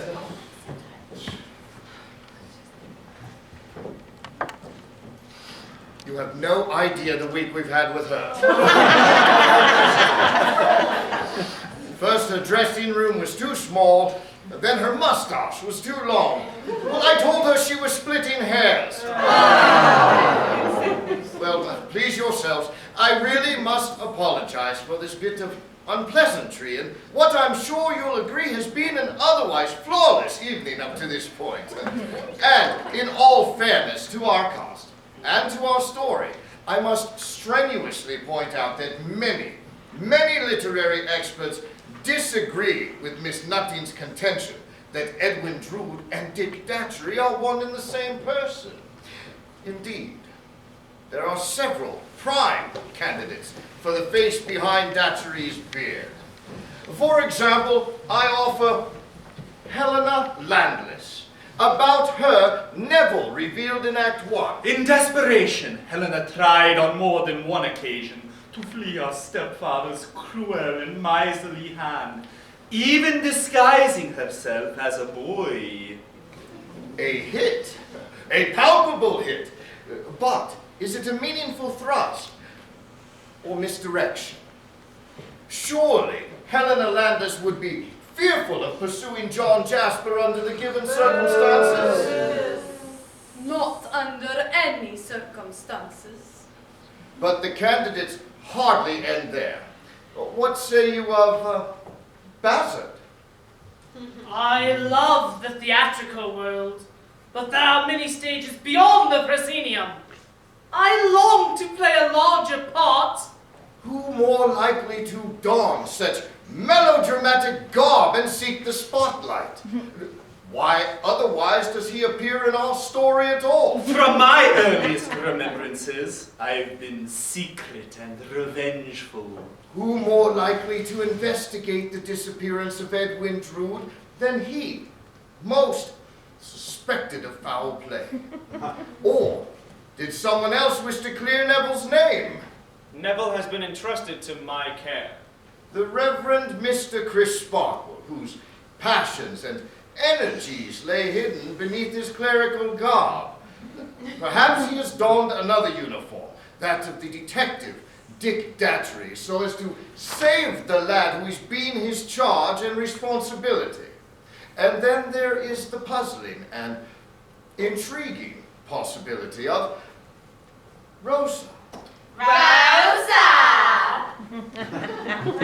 Could it be that we have underestimated the resourcefulness of this woman-child?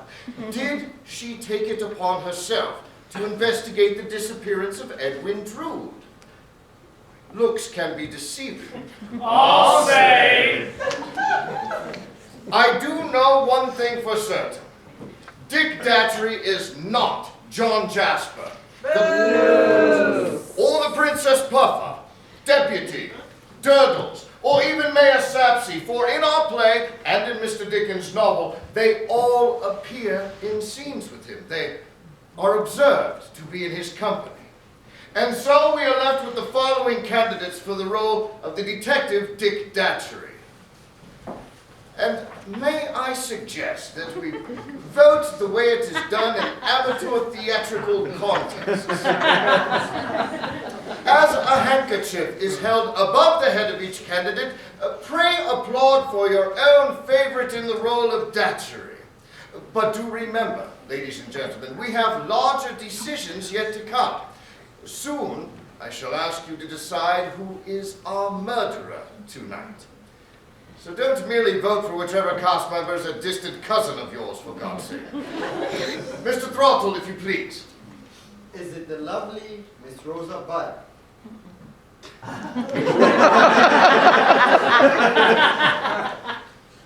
Is it the underrated Mr. Bassard?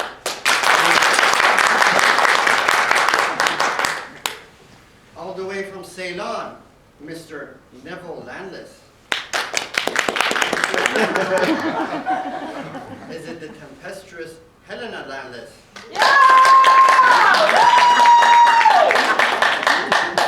And the ecstatic and ecclesiastic Reverend Crisparkle?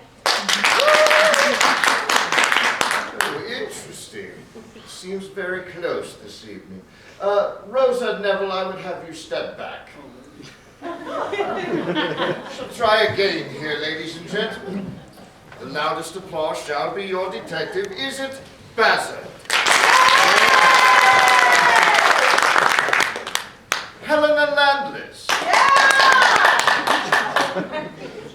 The Reverend Crisparkle? Right. Bassett shall be our Datchery this evening. Let's go make a quick change of costume. I can see several members of our audience more than willing to assist you in the process. And now, for a much more serious concern, we must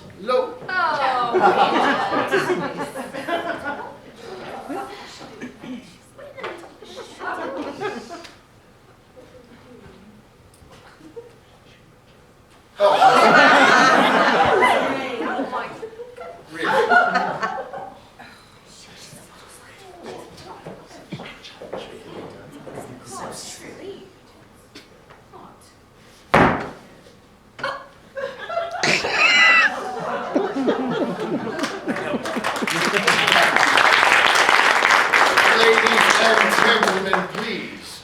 Such appalling behavior is due entirely to upbringing. Her parents were in the iron and steel business. Mother irons, father steals. Well, how about this then? She used to be known as the orthopedic soprano. She sang in all the joints. Didn't like that either. Okay, one more then.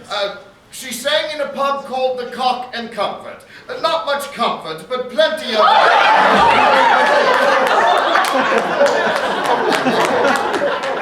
So that's the sort of mood we're in this evening, isn't it? Which brings us to a much more serious matter. For now, as in all great mystery stories, we must find ourselves a killer, a culprit, a fiend. In short, the murderer of the dear, departed, vanished, vanquished, late, lamented title character, Edwin Drood. Oh, shut up! One more like that and I'll send you all back to the Salvation Army. I'll have you standing in the rain singing, Jesus wants me for a sunbeam. Who killed Edwin Drood? Who is our murderer tonight? For your first consideration, ladies and gentlemen, I offer you the most obvious candidate for the role of the villain this evening, Clive Paget as John Jasper. Really, ladies and gentlemen, that was a pathetic boo. Surely you can do better than that. No, it's too late for that now. We're going to have to do the whole thing over again. If you don't get it right, we'll all line up here and sing 83 choruses of The Church Bell Won't Ring Tonight because the vicar's got the clapper. Now, last chance. Here we go. I offer you the most obvious candidate for the role of the villain this evening, Clive Paget as John Jasper. Come now, ladies and gentlemen, let's do be serious. I ask you, is this the face of a murderer? Yes. Yes, well, more appropriately, could this be all there is to the mystery of Edwin Drood? No. That the obvious villain of the piece, John Jasper, did indeed murder his nephew, Edwin Drood, in a hopeless attempt to win the love of the fair Miss Rosa Budd. Well, where then the mystery? That's taken the wind out of your sails, hasn't it? Where then the mystery? Where indeed? So how stand you? For the obvious answer, or for a more perplexing solution? Perplexing! Yeah, I choose perplexing as well. So several candidates can be safely eliminated from the bidding. Young Deputy and my own Mayor Sapsy role were no doubt intended solely for comic relief and never figure very intimately in the lives of the other characters. And so, we are left with the following candidates for the role of murderer. Helena Landless, did I, in trying to save my brother, bring harm to Edwin Drood?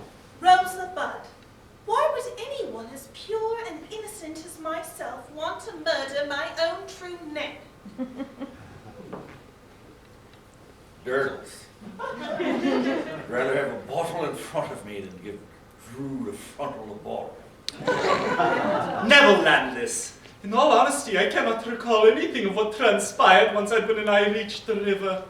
But he was an odious little twit and he deserved what he got. Princess Puffer, who am I? What am I? Reverend Chris Sparkle, have I in some way confused my mission here on Earth?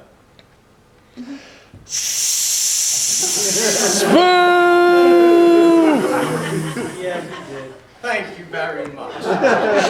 John Jasper. I have been in the cold shade of suspicion since our story began. Time, ladies and gentlemen, time at last to decide. And may I suggest, for the sake of accuracy, that we vote by a show of hands. So let's bring the house lights up and we'll begin.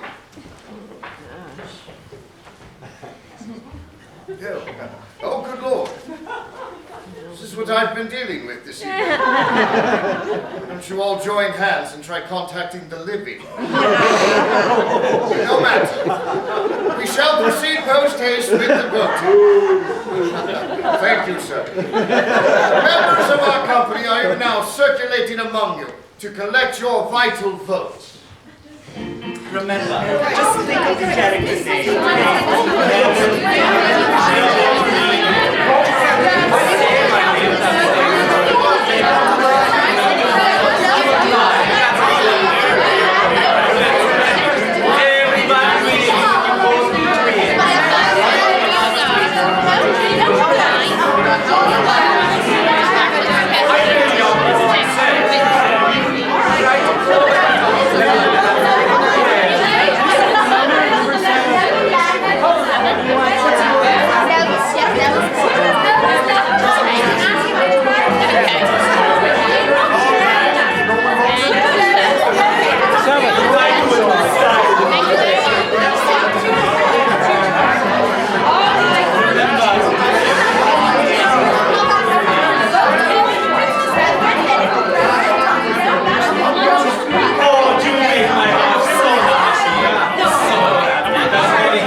Ladies and gentlemen, we have determined the murderer in our midst.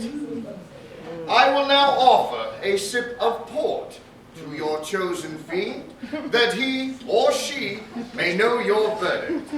And so that the final denouement may remain a complete surprise, I now request that for the next few moments you close your eyes tightly. Pray close your eyes then now.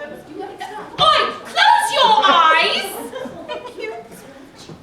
I am offering the port. The murderer is drinking.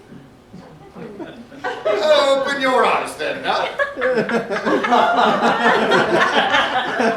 So you see, ladies and gentlemen, you cannot trust anyone here this evening.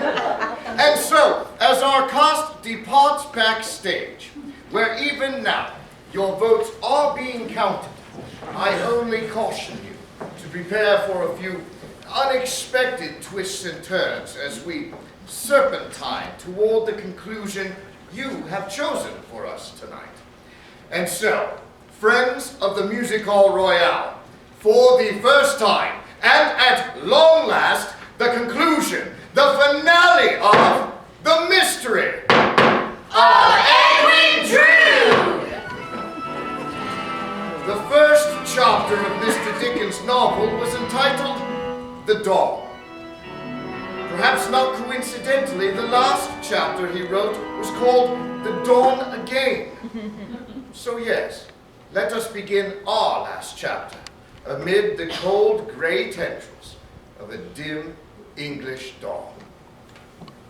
Ooh, bloody freezing again. Here, missy. What? What is it?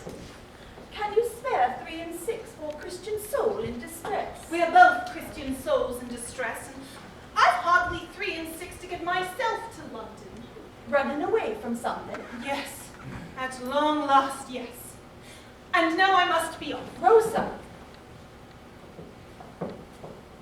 How in heavens did you know my name? No. I've only known you since the day you were born. Only fed you and bathed you. No, don't look at me, Rosa. I don't want you to see me this way. But can you remember your man, Rosa, some 12 years ago? Will you look at me now? My own darling girl. And remember your Nan instead. Nan! Somewhere. I was 6 and then you weren't there anymore. Oh, do remember, God love you. You never really knew your mother, did you? I was the closest thing to that for you. But why did you leave me? It's a sad story, Rosa. But a common one, I fear.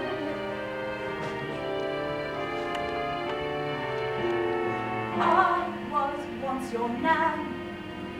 Then I met a man, tall and all with golden hair. That's where my end began. I let him have his way with me. He knew his way so well. Led me down the garden path to hell. Marriage in me head. What I got instead was a bed in Camden Town. Then to me he said, if I sends around a friend, be nice to him this swell. Stroll him down your garden path to hell.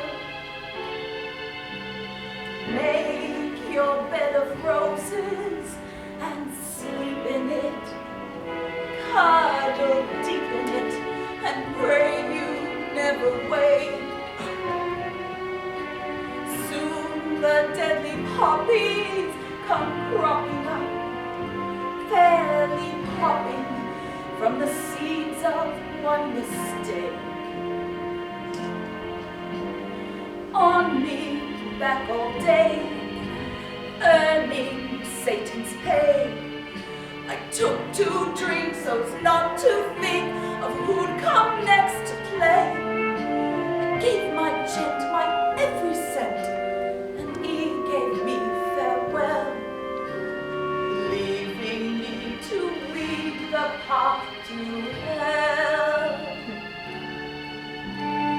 Life's a maze of edges that prickle you, fairly tickle you, that tell you all about. Strolling through the maze is amusing but confusing when you find there's no way out. I lost my looks by then. I couldn't draw them in. So I learned a trade and earned my keep with drugs. Then I found myself a wicked shelf where opiums are served. Here's a pipe for you, sir. The price is 5 2, sir. Can't you see the garden? It's such a lovely garden. I'll take you there, I know the path so well. To hell, to hell.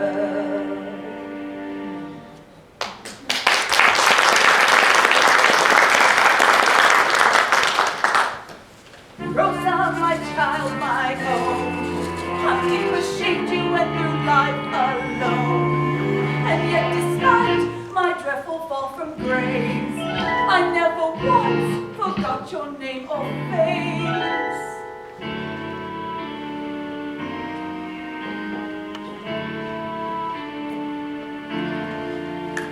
One icy evening, a client of mine began to rave and crave some laudanum.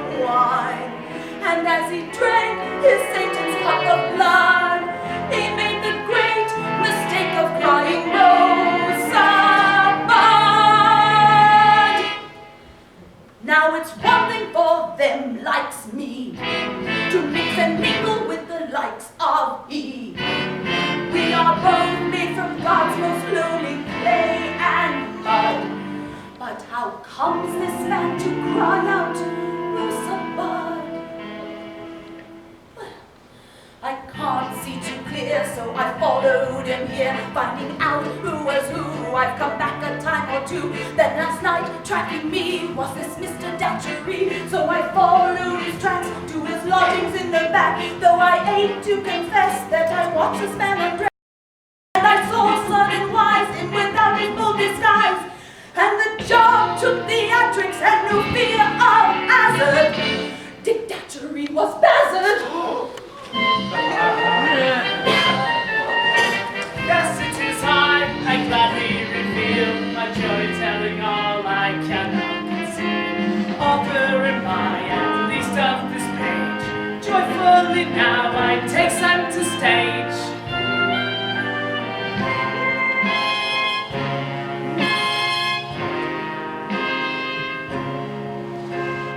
My motive in taking this part was to hone even further my art.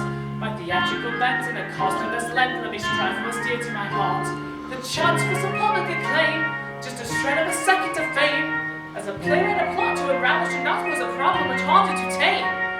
This was my greatest audition, 2 decent roles at one time. Finally some recognition, staging the scene of the crime. Going out on a limerick, out on a limerick, out on a limerick, and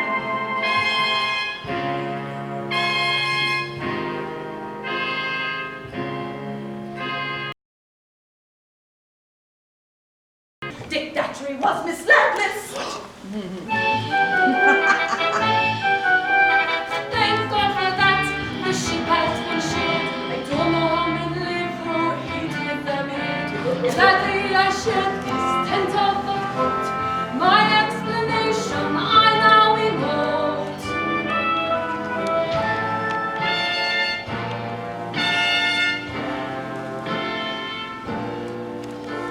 My motive in taking this role of a winged and whiteless good soul was to ably disguise my most feminine sides when I take an inquiring stroll. For strangers I chatted the chap and reveal this and that in a slap. How I mock the lady of women who query too much, it's a great handicap. So this disguise saw me through, it's playing the part of a man.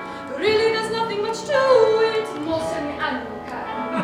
Climbing out on a limerick, out on a limerick, out on a limerick,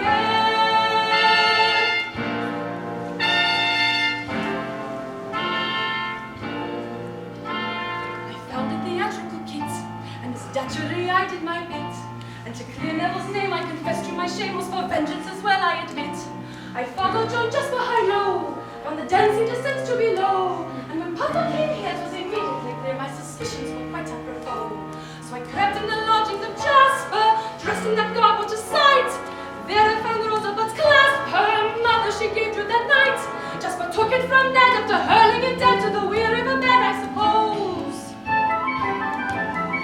Helena Datchery knows, and the proof is quite clear. Let us bring Jasper here to be tried and then tied up and strung. And from this limerick, let him be hung.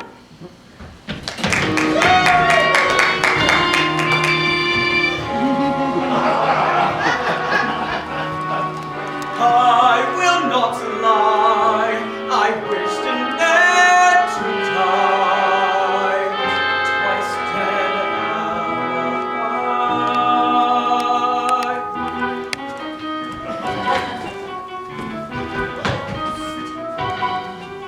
A magnet split in twain, yet two lives remain. A soldier till who can conceal the venom in his brain. And if he draws upon the pulse and madness of his smoke supplies, why this great surprise? There are too many in me, and cunning bright to see, who hides himself, resides himself, for I have no eyes to see.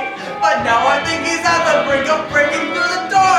I'm in, he's out, I'm out, he's free, I'm me once more.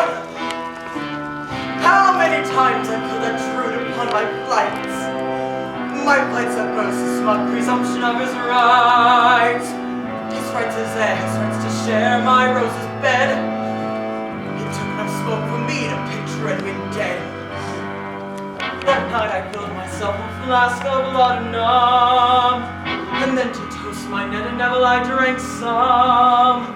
That's when my greatest flight of fancy did take place. I pushed my hands outstretched towards Edwin's pale white face, and in the moon afall I saw my finger clutching his neck so tightly, touching my sleeve, he fell so lightly. Moon afall then fell on me.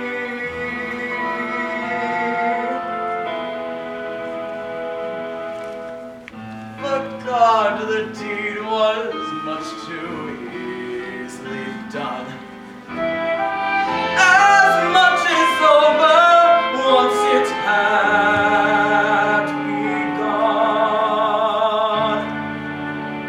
Such tragedy to finally make the kill, and not to awake to taste the thrill. Now I've confessed, now we both can arrest.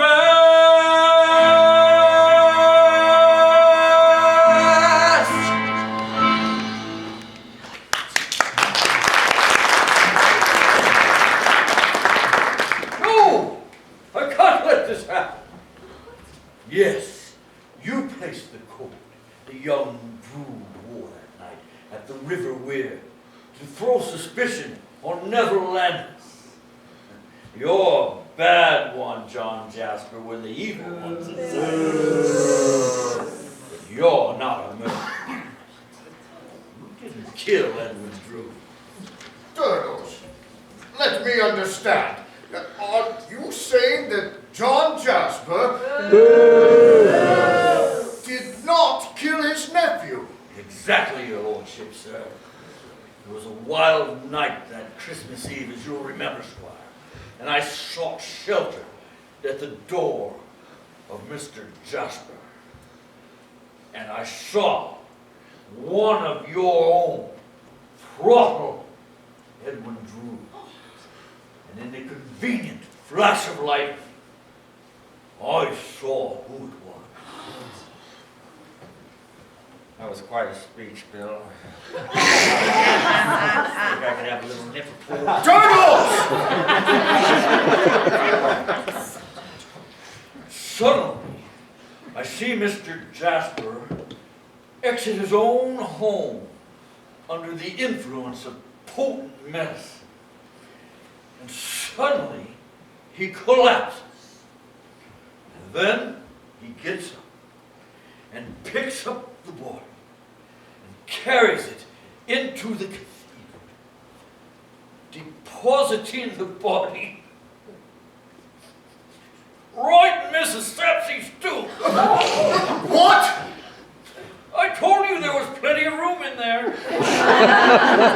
Turtles, you must tell us. Who did it? Lord love me. It was Rosa!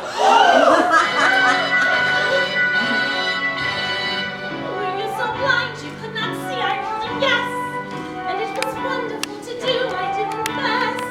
To have it done, to do it meant to see it through.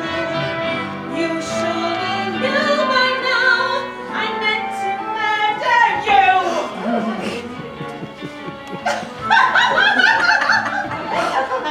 Thought you I was so blind as not to know your mind of what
Was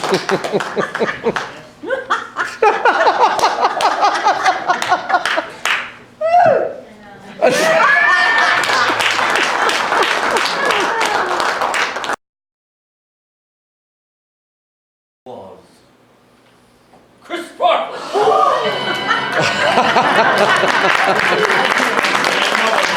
Brother, know you well.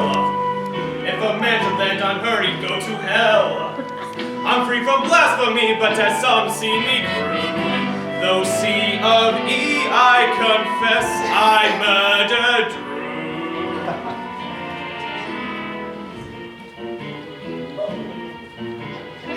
I saw another in Rosa's face. Fair Rosa's mother stood in her place. And could I let this Edwin Drood have her I loved and wooed? This love of mine must never wed. One shove of mine and Drood was dead. Baptized with ashes, his neck I trust.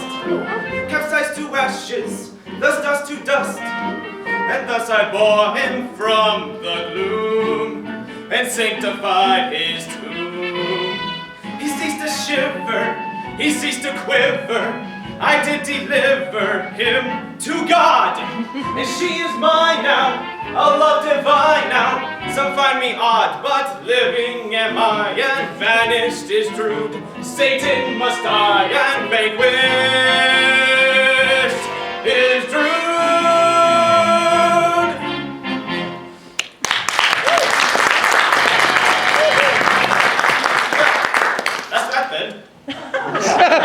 I couldn't let anyone, not even Drood, marry Rosa's mother, could I? Eh, John? You are a warped man, Reverend Chris Sparkle. Rosa's mother, the woman you loved, has been dead some dozen years. Drood was no threat to you. Oh. Really? Really? Well, joke's on me then, isn't it? Well, I must be off. Bless you. Ladies and gentlemen, there is your murderer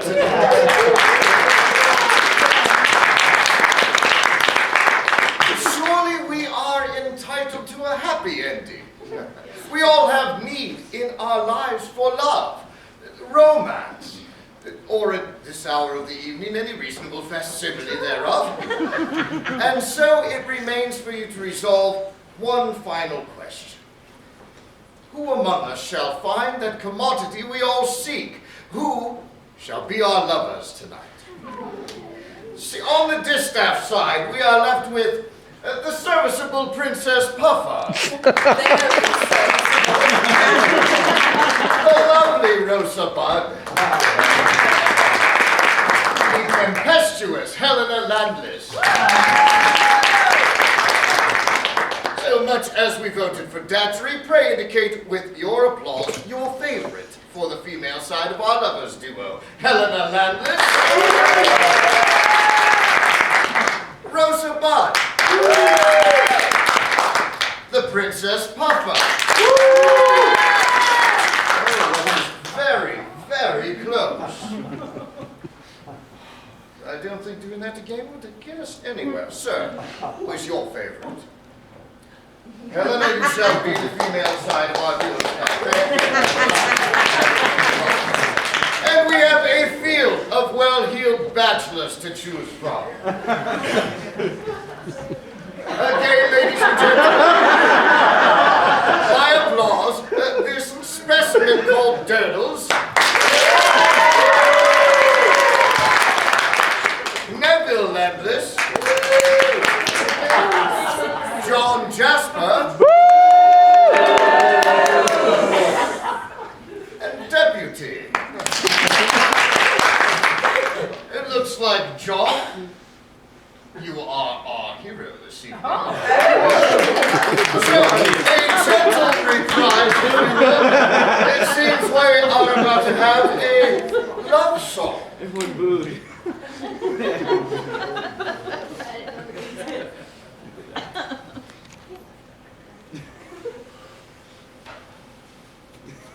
Jasper, You tried to destroy my brother, my bosom friend, and your nephew. You are an opium user, a would-be murderer, and a madman. A musician who ignores all rules of counterpoint. In short, Mr. Jasper, you are the most fascinatingly attractive man I've met since and I offer myself to you without a smattering of shame. Ah, Helena, if only you could shed your instinctive Eastern shyness. My exquisite little dish of chutney. Together, we shall achieve nirvana.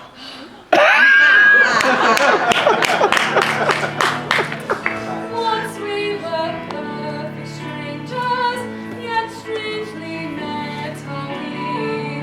I find I now adore you. Our best has yet to be.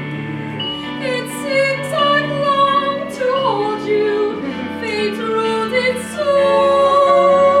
You loved me so, they told you. Let's not resist this ending. Once we have kissed, pretending takes no skill. The strangeness makes me thrill. Once we were perfect strangers, yes, now I love you perfectly.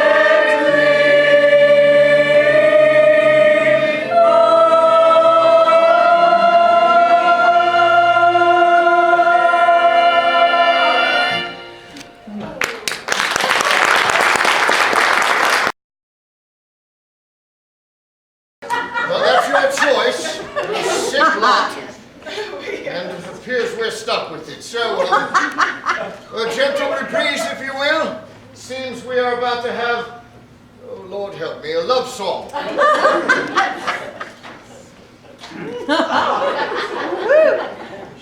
Oh, Father. Help a poor sinner who wants to repent. I need the ministrations of a God-fearing man. Oh, I prostrate myself. I offer a total supplication.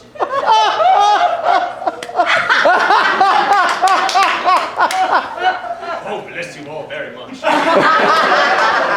Oh, Miss Puffer, with you as my fatted calf. My magnificent sacrifice, I shall arise to the firmament.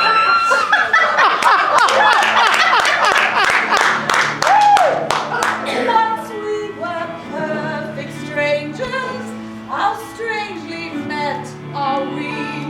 I find I now adore you, our best has yet to be. It seems I've longed to hold you.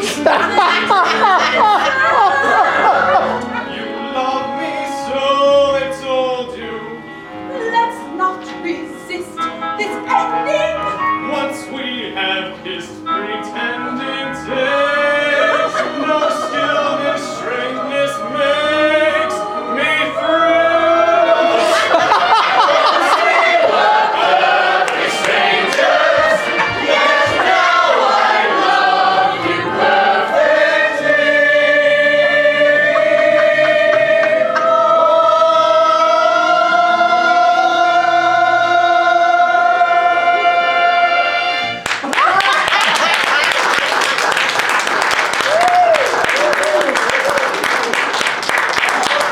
What of young Edwin Drood? If only he could speak to us from beyond the grave. What would he tell us? What would he say? I'm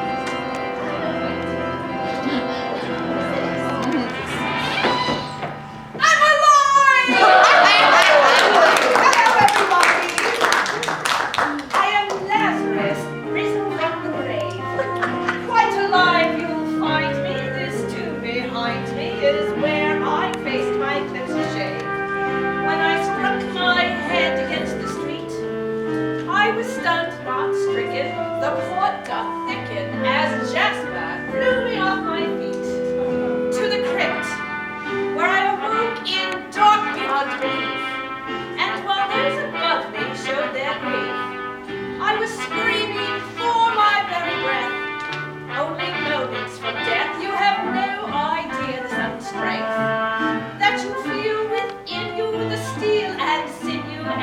death stands smiling at our flame. As to him I fled, and I did not return here till I could learn here just who in hell would wish me dead. More than that, more than what solution fits the crime, I have learned that life is bits of time, that you fight for every tiny speck when you're held by the neck. I have read the writing on the walls, and the greatest mystery is not the history of Jasper, Drood, and one and all. I have met my maker and returned. The advice I'm giving to all those living is just to learn what I have learned. Life is dear. There can be no victory in defeat. If outnumbered, beat a fast retreat to the nearest shelter and dig in. If you live, then you win. Scratch and claw for every day you're worth. Make them drag you screaming from life. Keep dreaming you live forever here on earth. I have read the writing on the wall, and it's clearly spelled out for those who held out that holding on to life is all. Is it clear? If you hear my voice, then you're alive. What a bloody marvel we survive. When you think of every risk we face in our mad human race, I have read the writing on the wall. Try to live forever and give up never the fight. You need the wherewithal. Can't you hear the lightning as I clean the light of morning to realize the writing on the